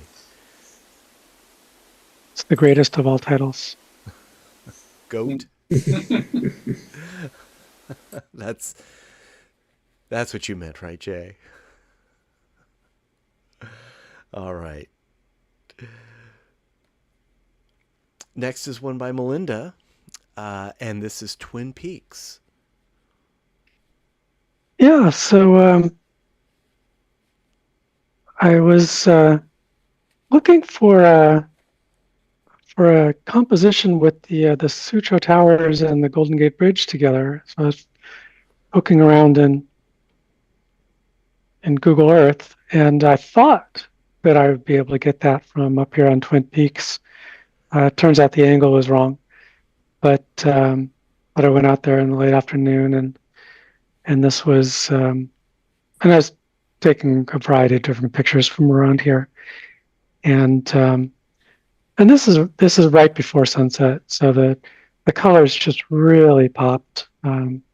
Just those last 5 minutes of sun are always special. So I thought this turned out pretty well. It's a cha-cha. It's about probably a 4-foot stereo bass. A lot of things moving, a lot of cars, a lot of people in motion here. So I spent a lot of time on this one. I took out a car that was driving on the street there. Also on the left, you see a couple of motorcycles. There were a couple other motorcycles, but I took them out too because it was too hard to deal with. The closest motorcycle is interesting because his shadow is going straight across the middle of the image, and you can see you can see his silhouette. He's doing a wheelie, and you can see that if you zoom way in, you can actually see a silhouette of him in the air, projected against that that barrier. I had to clone that from one eye to the other, of course, and a bunch of other similar cloning to take care of the people that moved. But it turned out pretty well. And this was before I was thinking of doing a through the image, through the window submission. And I was originally just going to crop out the bottom part of the image that was clearly too close to the camera. But then I figured I could do a false frame for the subject, and it wouldn't be that terrible. So I set the stereo window there and did the border thing again. Took me much too long to do that one border. Not much more to say. Just really nice exposure. I don't think I've ever seen this view captured in stereo before. This is a completely original composition to me of a scene that's been, people photograph from here all the time. And that's what I was doing before the actual sunset. So I was on both of these peaks and walking all around the area. Where is this? Twin Peaks in the middle of San Francisco. And you can sort of see some of the downtown skyline on the right. But yeah, everybody's taking pictures of the city, and that's the obvious subject. But I had already done that, and right at sunset, this sort of opportunity presented itself, and I wasn't even thinking of showing both peaks. In fact, I originally titled it Twin Peak because it was just the one mound. But yeah, I'm glad it works in stereo to have both peaks because that is challenging. And if it wasn't one of these false frames, it probably would be too wide a base. The framework's really nice. The depth is gorgeous. The light's really beautiful. My only suggestion might be the fence on the lower left. You've got a little misalignment there. I love the lead in with the path. I'm only wish they would have not put the fence on the left and just left that one area leading in. But yeah, if you look at it zoomed in, you'll see that you're seeing a little more of the lower railing of the fence in one chip than in the other. I didn't notice that in the railing, but I did. Probably when you're shooting your cha-cha, you're standing on higher ground in the left eye than in the right eye, because the fence is the vertical perspective is higher in the right than the left.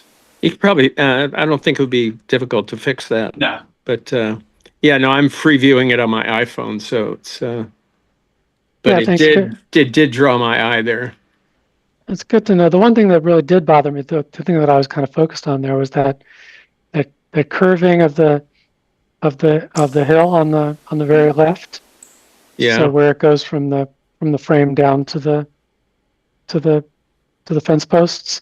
It's a little different in both eyes, and I was just masking, painting with black to try to get a reasonable line, and that's pretty much where I gave up working on this. I mean, I don't spend more than 2 hours on an image very often at all anymore. I used to do it fairly regularly, but are you talking about the railing behind the window there on the left, lower left? In the foreground. Yeah, the foreground, the lower left. So the grass the grass is a little black curve. Yeah. Oh, okay. So the curves don't match. Hmm. So that's what I was kind of focusing on at the end, and that's when I just gave up. Yeah, a little cutting and pasting. I find when I do stuff like this, I tend to drop a shadow where the overlap happens at the window, just to give it a little extra. That's a good punch. idea. Yeah, I like that. Also, you can see my car at the very bottom. I like that. Makes it personal. No, I love the geometry of it. It's beautiful too. Oh, thank you. I was worried that it might be too much. No, it's great. And I want to say for the motorcyclists, for a clone job, you got the spatial placement exactly right. Yeah, It doesn't look like it's floating or sunk in the ground or anything. It looks like it's right there.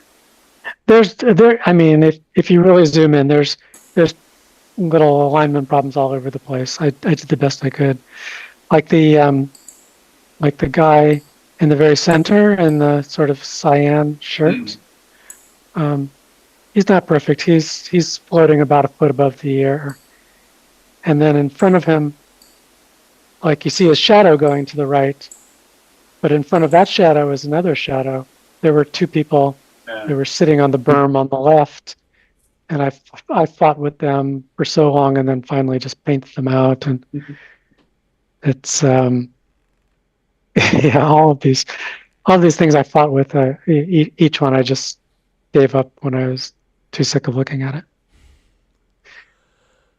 The only thing that worked like really well were the people at the top. For some reason, most of them stayed put. I definitely think it's worth going back and doing a little more tweaking, because it's just a beautiful composition. Very unlikely. No. Well, that's okay. Chicken. We'll take But if it somebody as else is. wants to, I can give you the original images. They're full frame, high res DSLR. So good quality images. But yeah, this is as much as I felt I was going to invest. Sort of like I saw a movie about Jackson Pollock, and some reporter was interviewing Pollock and asked him, as a female reporter, how do you know when your paintings are done? And he says, well, how do you know when you're done making love? So it's sort of like it's sort of like that. It was like when it's done. It's done when There are you're. a lot of ways that could go. Yeah, I certainly hope that's not the way he painted those paintings. I always wondered about those splatters. You know, there may be more there to it than I realized. Yeah, that's a good point. No, the idea is just that with art, it's done when you're sick of looking at it. You know, it's kind of that's kind of my take. Because you could work on any image forever. It's but you just get diminishing returns, and at some point you just naturally stop working on it. Maybe you even intend to work on it more later, but the image is done. I don't know if I George Lucas said that right, but George Lucas once said that movies aren't released; they escape. yeah, that's the same idea. And I guess the key is to just be okay with that. Well, thank you, Melinda. Yeah, I think we learned a lot about your philosophy, your fine art philosophy tonight as well. This is a beautiful hyper. Thanks for sharing it to do really well in like a landscape or a cityscape. I mean, it's just such a unique view, and great light. Great. It's all about the light. Yeah. I mean, just a couple of minutes makes all the difference. You got to watch the sun actually setting when it gets right about time to to hit the horizon, that's when you want to take your really focus and get your shots, because it just 5 minutes before it was sort of just a nothing of a picture. It all just pops. All right. Well, thank you, Melinda. Oleg, this is your window violation 2. Yeah, window violation 1 didn't do so well. This is about 10 years ago. I took this picture. I remember it. We liked it. Didn't it take any prizes or anything? I don't think so. But anyway, I made the window more window-like. In fact, I risked my life there. The camera was about a foot away from the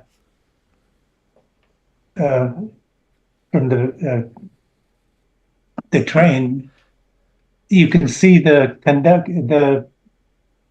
I guess it's the man that's running the train. He was honking and honking and honking because he didn't. He thought I would get hit by the train. But there were 2 trains that day. And the first train, I figured out exactly where I needed to stand to get the picture.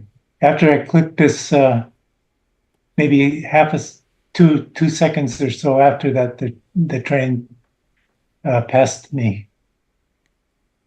Is this Niles Canyon? Pardon me? Is this Niles Canyon? No, this is in Colorado. Okay. Say again? I forget the name of it. Now, did you have the false frame in your first submission? No, I didn't, and that was one of the reasons it didn't work that well. Oh, okay. Yeah, this works much better. I'd love to see. I love the broken glass, the actually shattering through the window. I'd love to see some shards of glass coming. I was just going to say the same thing. Yeah, some things coming at you, if you'll pardon. I do feel like 2 things. I'm not sure what's going on with the smokestack because it looks like a flat piece of cardboard. I'm not. It may be natural and just because of the lighting or something just don't have any depth. The other thing is, I feel like it's such a cool effect. Works great on the cow catcher that the cylinder of the engine or whatever, I don't know the terminology. Boiler. If that just came out, because it's blocked by the white border, it's so close to being there and sticking out from the frame. I just want to see that. That's it. It's great. I loved it. Well, this idea is such a cool one. I'm going to steal it. Yeah, I think it needs a little more space on the left because that boiler does intersect with that border. And it doesn't really make sense spatially. It needs a little bit more room. You mean on the right? On the right, yeah. On the right, yes. And the border could still go behind it. Yeah, Yeah, that and the rail across the top of the boiler must be escaping the frame too, I think. Yeah, I just want to see a little bit more of that instead of having it cropped there. I'd like to see it extending all the way through. And I agree with Steve about the smokestack there. Maybe if it were a bit more above that frame at the top, it's very close to the edge of the frame, and which tends to kind of defeat the breaking of the window there. Well, it's also very straight at the top. I think it needs some shaping to add a curve or something. Yeah, maybe a little shadowing. Yeah. It might look a a little less flat. Oleg, I remember when you first exhibited this 10 years ago or so. I remember it vividly. And I think you also, maybe it was a different photo, I think you showed us a sequence in a slideshow, or maybe it was a video of this approaching. Does that ring a bell? Maybe I'm imagining it. Took a lot of pictures like that. I don't think not from that particular place, but I took movies of other places. Maybe because there's so much motion in this photo, I just thought I saw it as a video. No, this particular place, I didn't take a video. Wait, I have a question. So this was a analog photo that you then overlaid glass?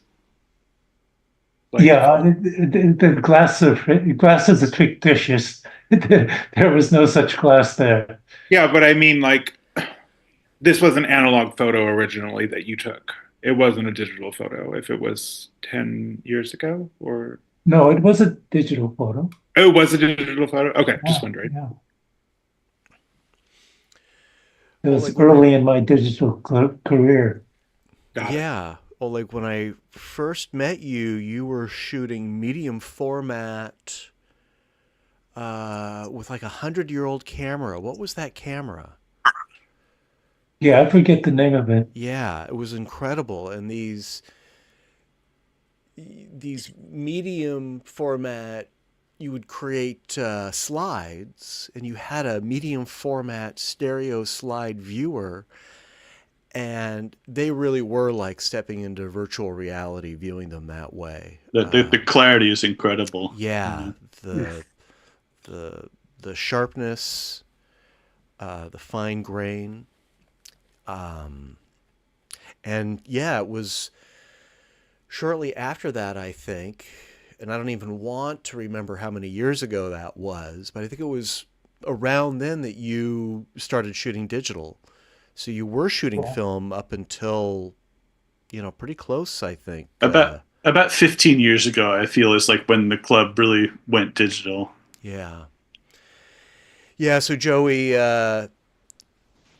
3D, digital was sort of late to 3D, and a lot of us just held on to our stereo realists. I've got one, and yeah, we were maybe 10 years behind the rest of the world in terms of switching to digital. So hold on to that stereo realist. It's a great camera. It won't let you down.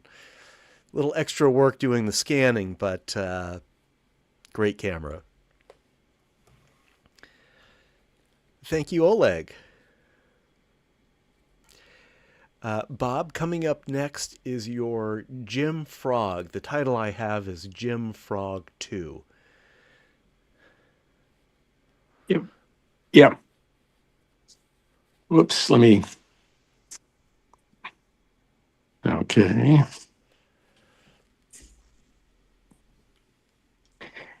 Yeah, back in the days when I was going to the gym, I kind of set up this, the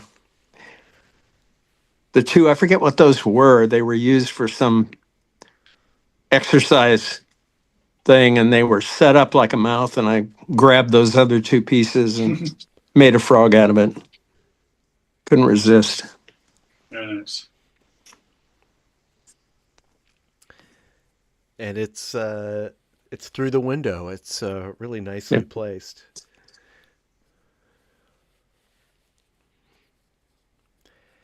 So while everyone was exercising, you were in this corner arranging these items. Yes, right.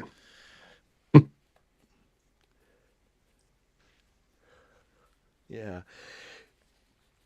This would also do well in a humor exhibition.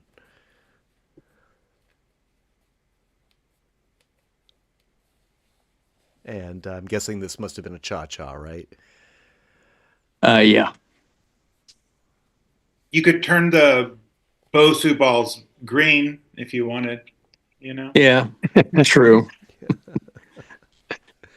I had to I like say, it. I like it just like this. I think it's Yeah, I whimsical. like that. yeah. It's lovely. It's well seen, as Barry Bieber would say. Right. The purist. Was it even intentionally a frog? No, those two, they were just laid end to end. I think I grabbed that piece of fabric, and then I forget what those two other pieces were used for. I think you could stand on them or something to do with foot exercises, but they were on the lower shelf. I just moved them to where they belonged. This Very one, nice. yeah, it's got a lot of personality.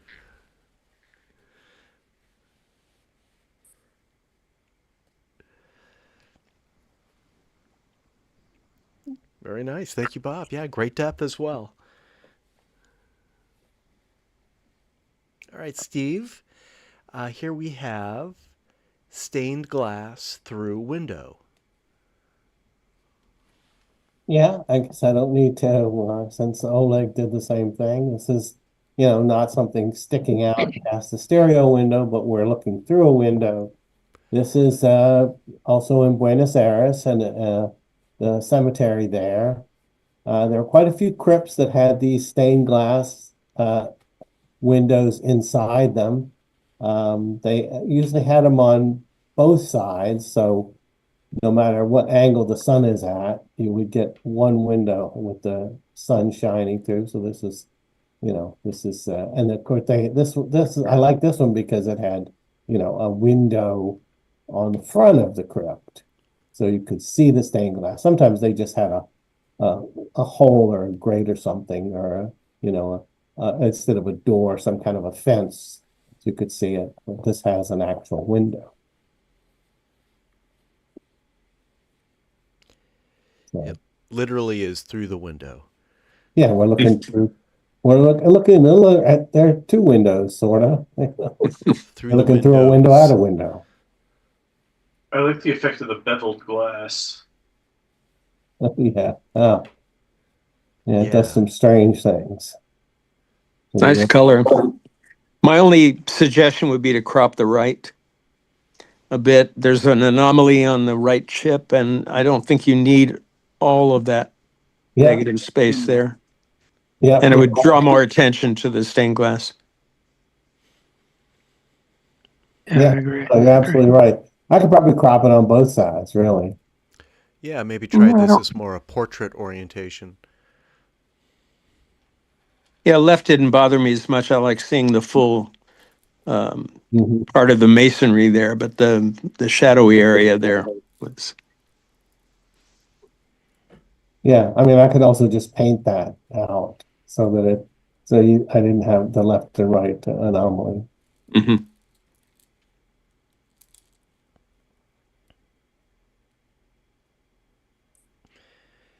Well, this last voyage you took, Steve, really brought you to some interesting locations. Yeah. We got literally over 1,000 pictures. Yeah, I wouldn't know to I'm not going to seek this subject you to them all.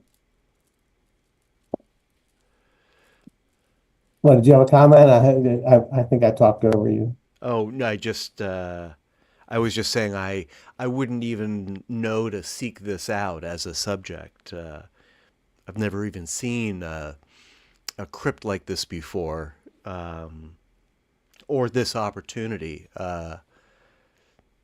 And I think it was It might not be something that's used as, it's not that I go to cemeteries very often.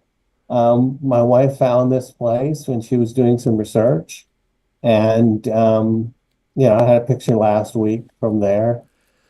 And but yeah, I mean, I don't remember seeing stained glass. I mean, certainly we had it in our temple when my mom forced us to go to the temple.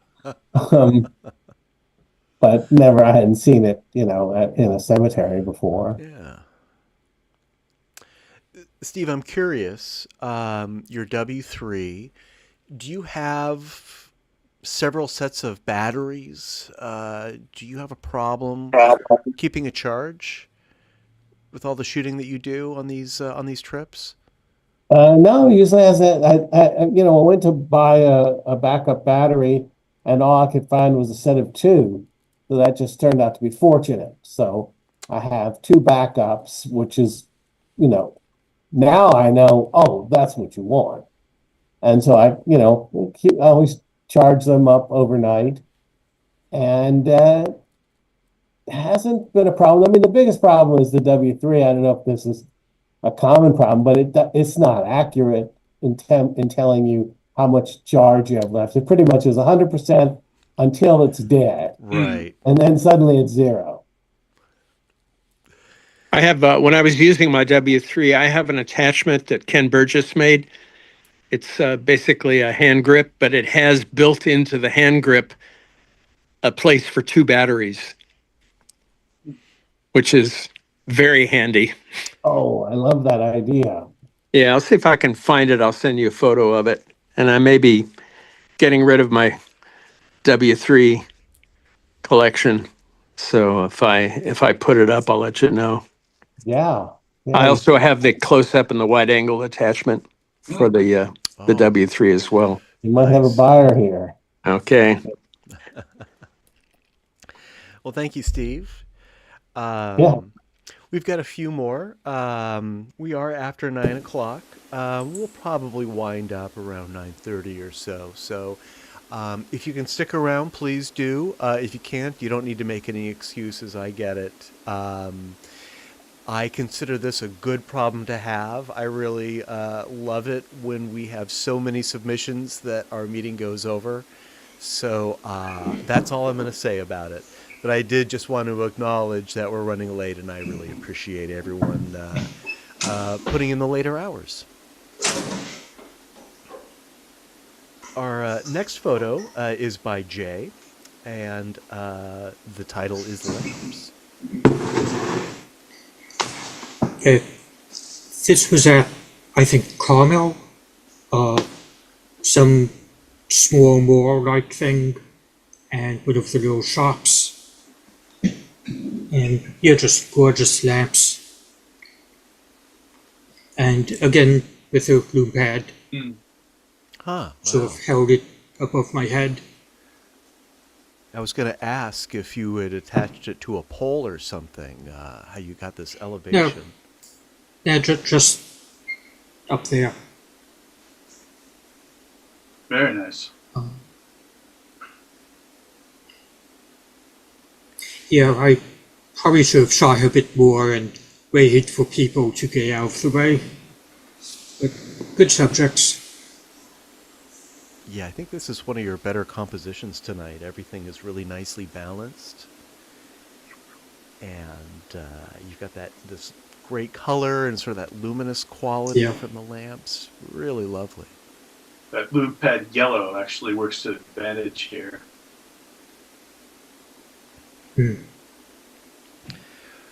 We have an upcoming special in a couple months, mergers. And you might want to re-enter this one for mergers too. This one works so much better in 3D than it does in 2D.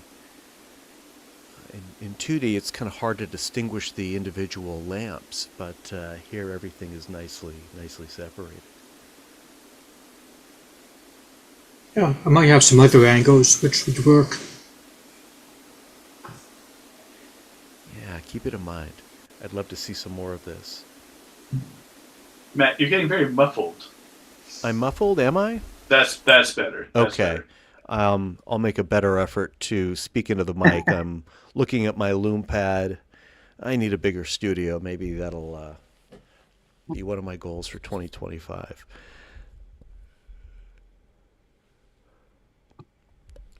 This was in Carmel, you said, Jay?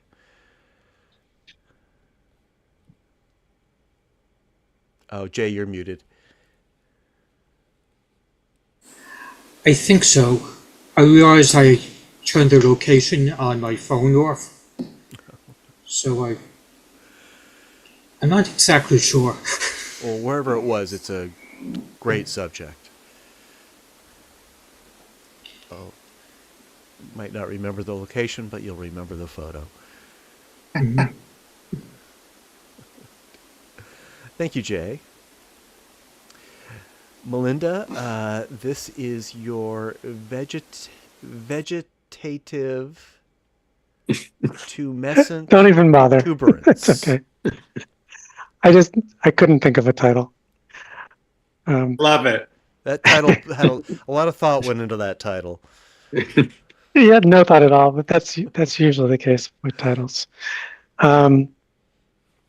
Yeah, this was just an experiment for the subject. A friend had given me this gigantic zucchini that he had grown, and so I was just looking for some kind of subject to shove through the stereo window, and just grab this with the H1, of course.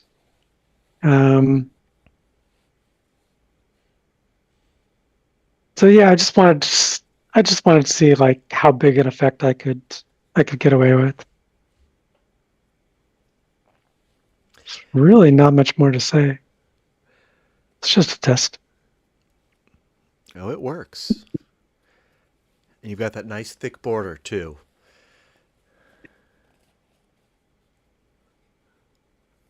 Yeah, the border's a little thicker than usual too. So just an experiment. You must have been holding this in one hand and the camera in the other hand, and yep, took a bit of strength too. That thing was a monster.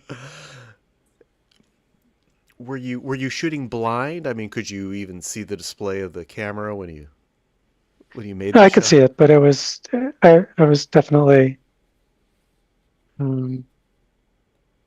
channeling some inner yoga or something like that.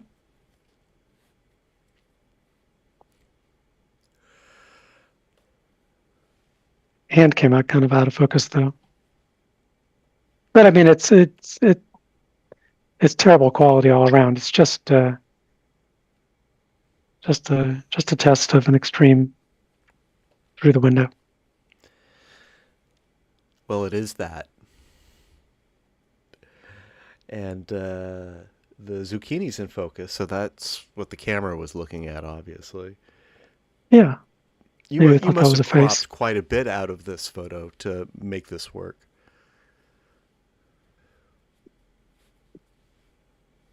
Yeah, and probably about the right separation to do this with this camera.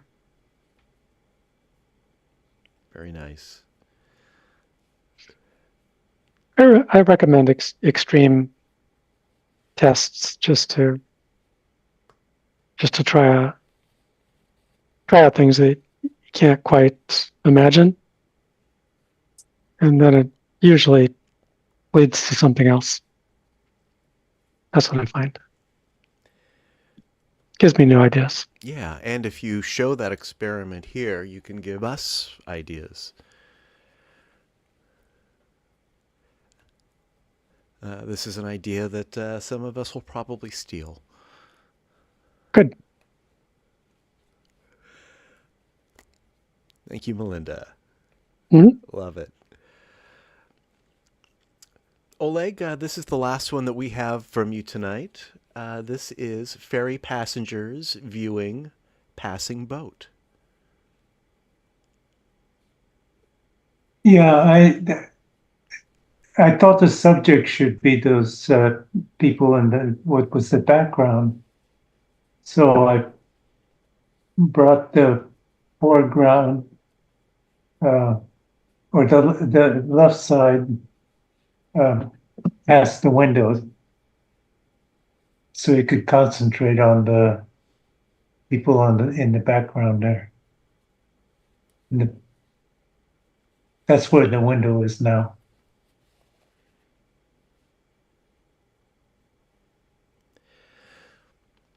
Oleg, do you think that if you would push this back and instead of having that side come through the window, you put that edge at the window, would that change the the focus of this image? Would that change the subject? Would it no longer be? Exactly. those That two was the people? problem. Because I wasn't too interested in those people on the left side of the picture. I was interested in the people that were the two, well, there's three people there at the back. So I put those up the window.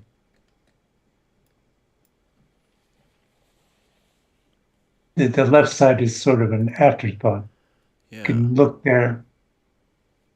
It's interesting, but not as interesting as the way the background looks. Well, it does add a lot of depth to the photo, but I see what you're saying. And I guess that's a compositional technique that is available only to stereo photographers, using that Z space to emphasize the subject. Where was this at? This was in Chile. The road to the highway to the south, a lot of places they couldn't build the highway, so there's a series of ferry boats that carry you between segments of the highway.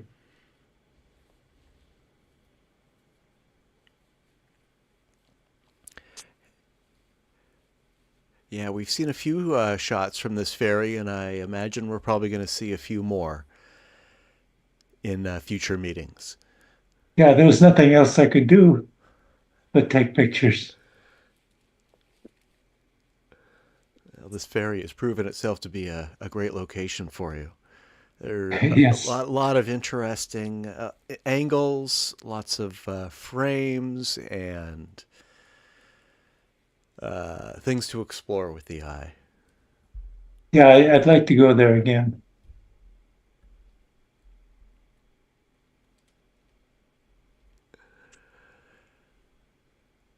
All right, thank you, Oleg. So we have three more, and then we will take our poll, just to give everyone an idea of what's left. Our next one is by Bob. Monorail Reflections is the title.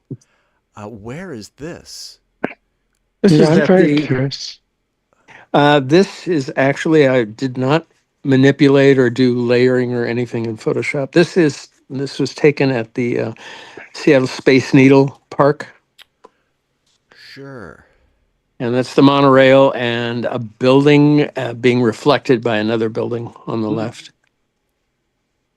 And I just love the abstractness of it. And Yeah, I was going to say. So what's reflection and what's not? Like clearly all the violet stuff, that's a reflective wall. I think it was half And- reflected. You could see through the glass as well. So I think you're seeing part of Oh, weird. that. I know. I've been trying to Google the park and see if I could find that building. I'll keep searching for it or see if I have another view. I'd be interested to maybe manipulate and try to give some more depth to it. But Yeah, that was exactly my thought. I think a wider stereo base is what it really wants. But it's a great composition of the different colorful elements. So we got a building on the left, a monorail on the right, and then this blue there's building. another part building is- below. There's another building on top of it. I have to go check my other photos and see if I could find it. But I love that it looked like this alien being, some kind of an animal with an eye and a muzzle on the Oh, left. That's just peeking over the monorail. Just I had like how you get the primary colors. You get the red, the blue, and the yellow. yeah. Looks like there's one of the generals in the Star Wars Yeah. movies is an alien that looks kind of like a fish. Uh-huh. That's the guy who reminds me of. Yeah, I'll try to do some research on this because it's taken a while ago. I found the Okay. location. I could send you a drop pin or put it in the chat. And Put it in the you chat. can- Yeah, we'd love to see that. This one's kind of tricky for me. It's hard for me to get a sense of scale. It's so abstract. I'm really kind of depending on. There's some little tiny signs at the bottom of the monorail. My eye keeps sort of landing on those. It's sort of the only piece of this scene that I can kind of comprehend. Or It's your life preserver, huh? right. I'll have to see if I have any with the monorail actually in the picture, but I like the abstract of it Yeah. and just kind of bringing whatever you want to bring to it. Yeah, me too. And all those crazy colors.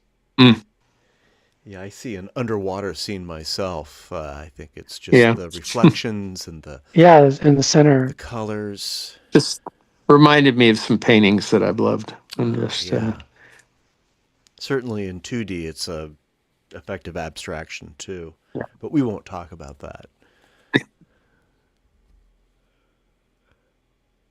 All right, thanks, Bob.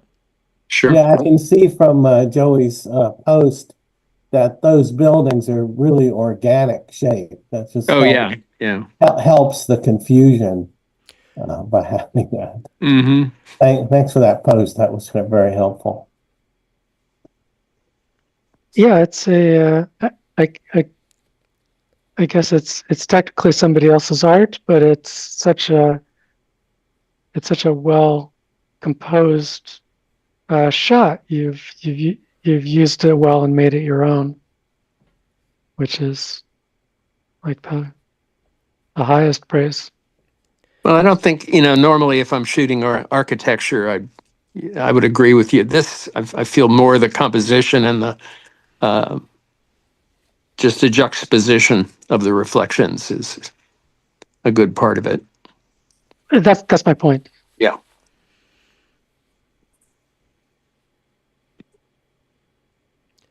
Yeah, it has a nice jigsaw puzzle feel to me too, the way the shapes fit together.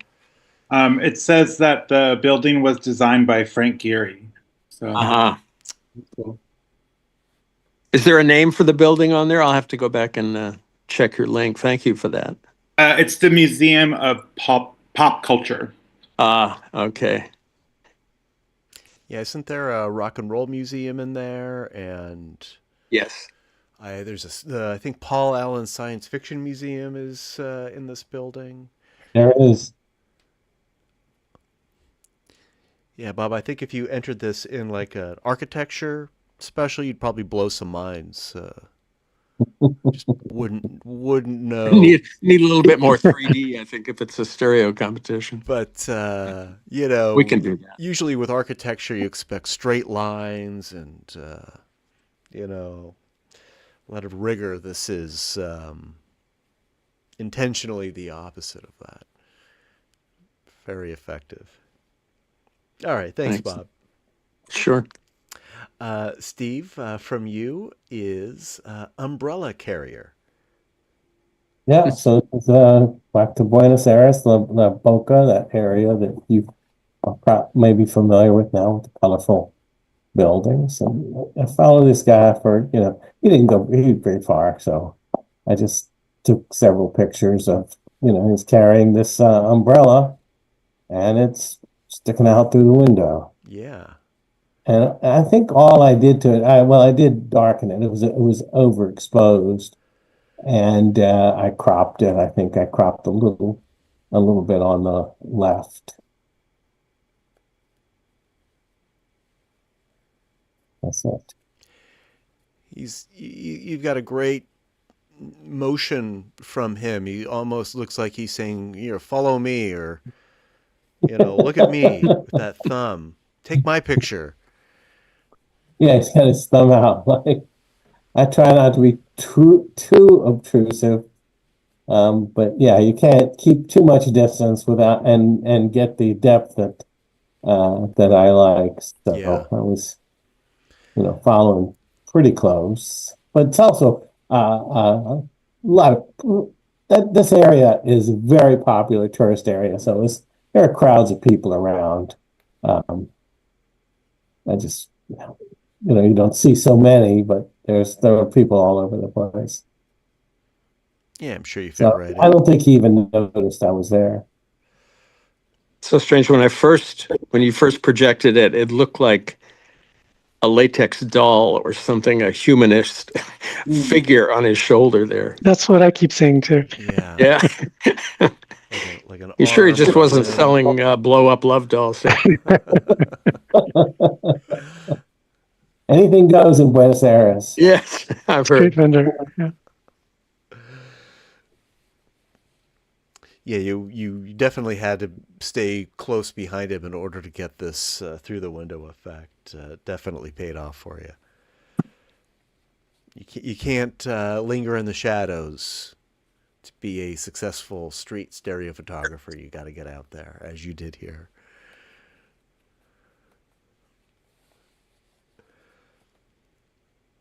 Thank you, Steve. And finally, from Jay, is Meow. So this is at the Blackwing Museum. Black Hawk. Black Hawk. Yeah, Black Hawk. Also Lume Pad. ASA was probably way up there. And yeah, they have lots of animals. This lent itself to the best composition. Did you add that butterfly, or is that part of the display? It was part of it. Yeah. Yeah. I don't see any wires or anything. So, yeah, they have lots of animals. It's definitely through the window.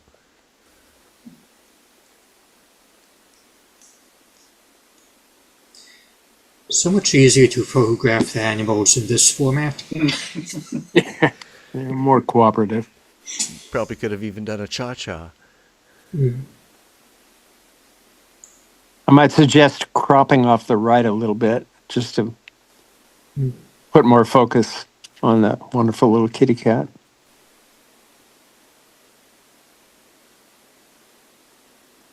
Yeah, that could work. Not much, just to the right of those rocks.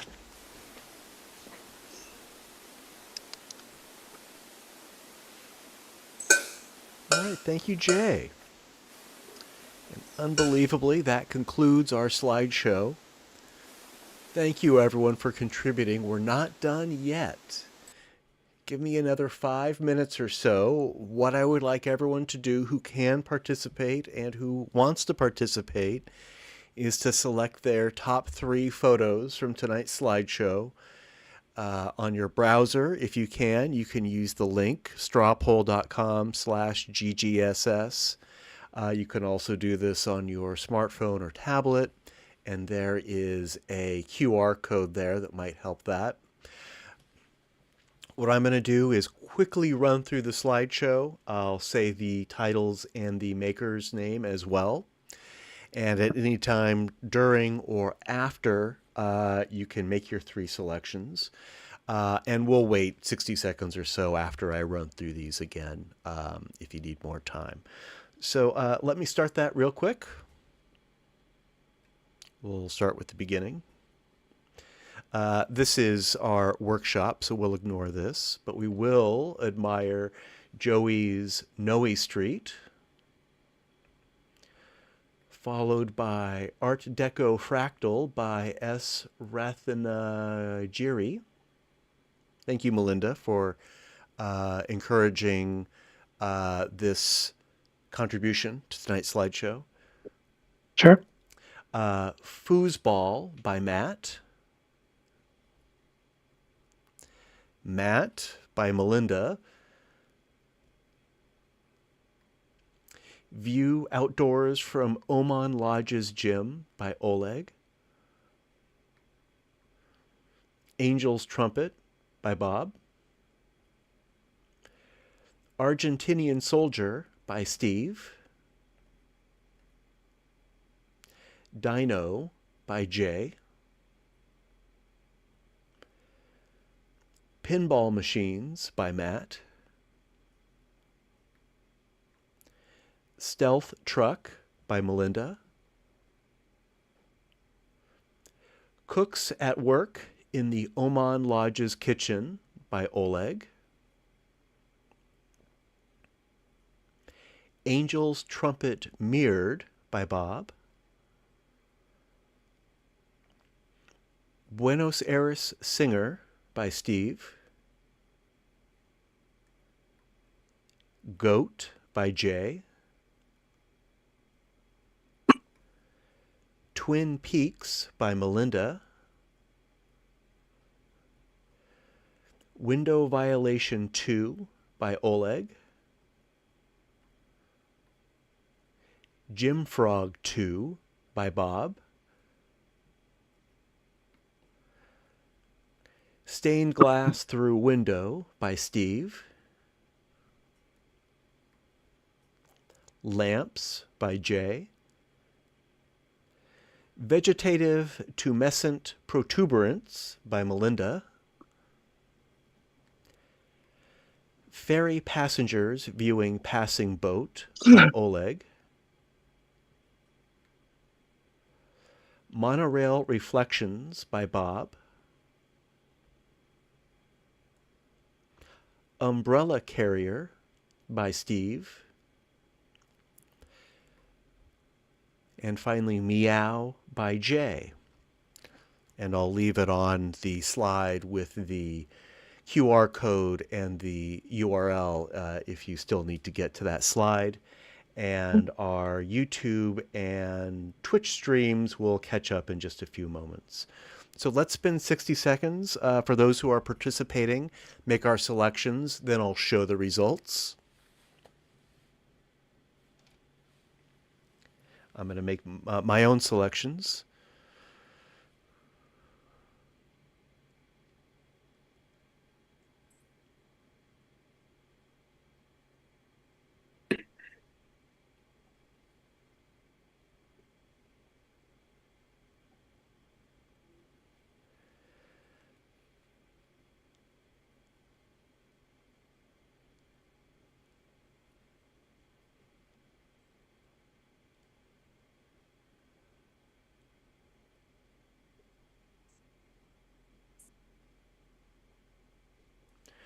All right, I'll give everyone a few more moments if you haven't made your selection yet. And while you're doing that, I will announce that our next meeting is Tuesday, March 4th, a couple weeks from now. It's our open division, so anything goes.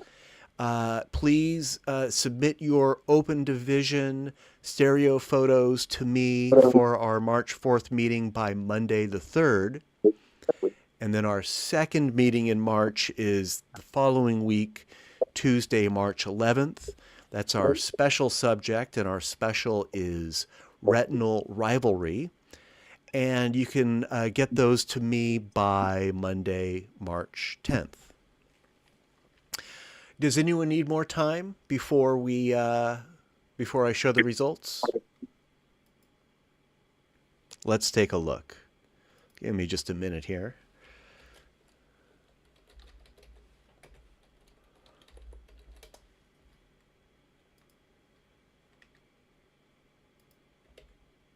And I'll share my screen again.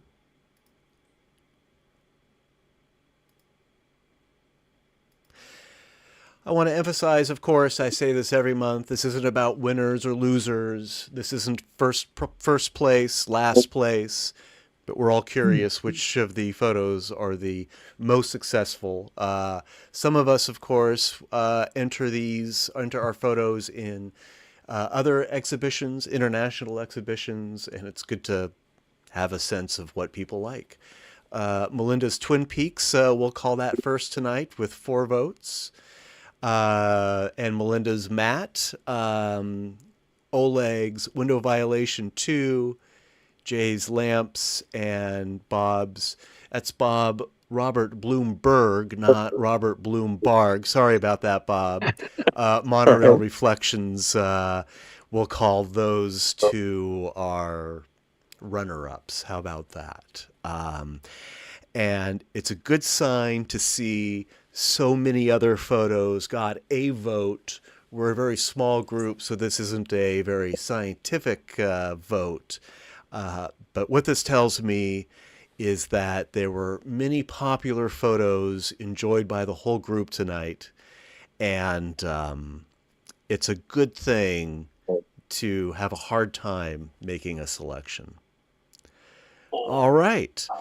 We made it. Thank you for sticking with me a little later tonight. As I said before, I consider that a good problem to have. And I hope we have just as many next month, even if it requires us to stay a little late. Before I call the meeting for tonight, does anyone have anything they would like to share, announce, anything to say? Any final words for the evening? Joey, thank you for coming, and thank you for sticking through the whole meeting. And I look forward to seeing more of your stereo realist shots. I did want to break out my stereo realist here. Is my camera on? I think my camera is on. You can see that. And I have been threatening to take this out again really all year as sort of a, it's just such a great camera, and I miss it. It's a challenging camera, but it's a beautiful, beautiful instrument. And I hope we've inspired you. So I hope to see you next month. Yep. All right, guys. Thanks a lot. I'll see you in March. Good night, all. All right.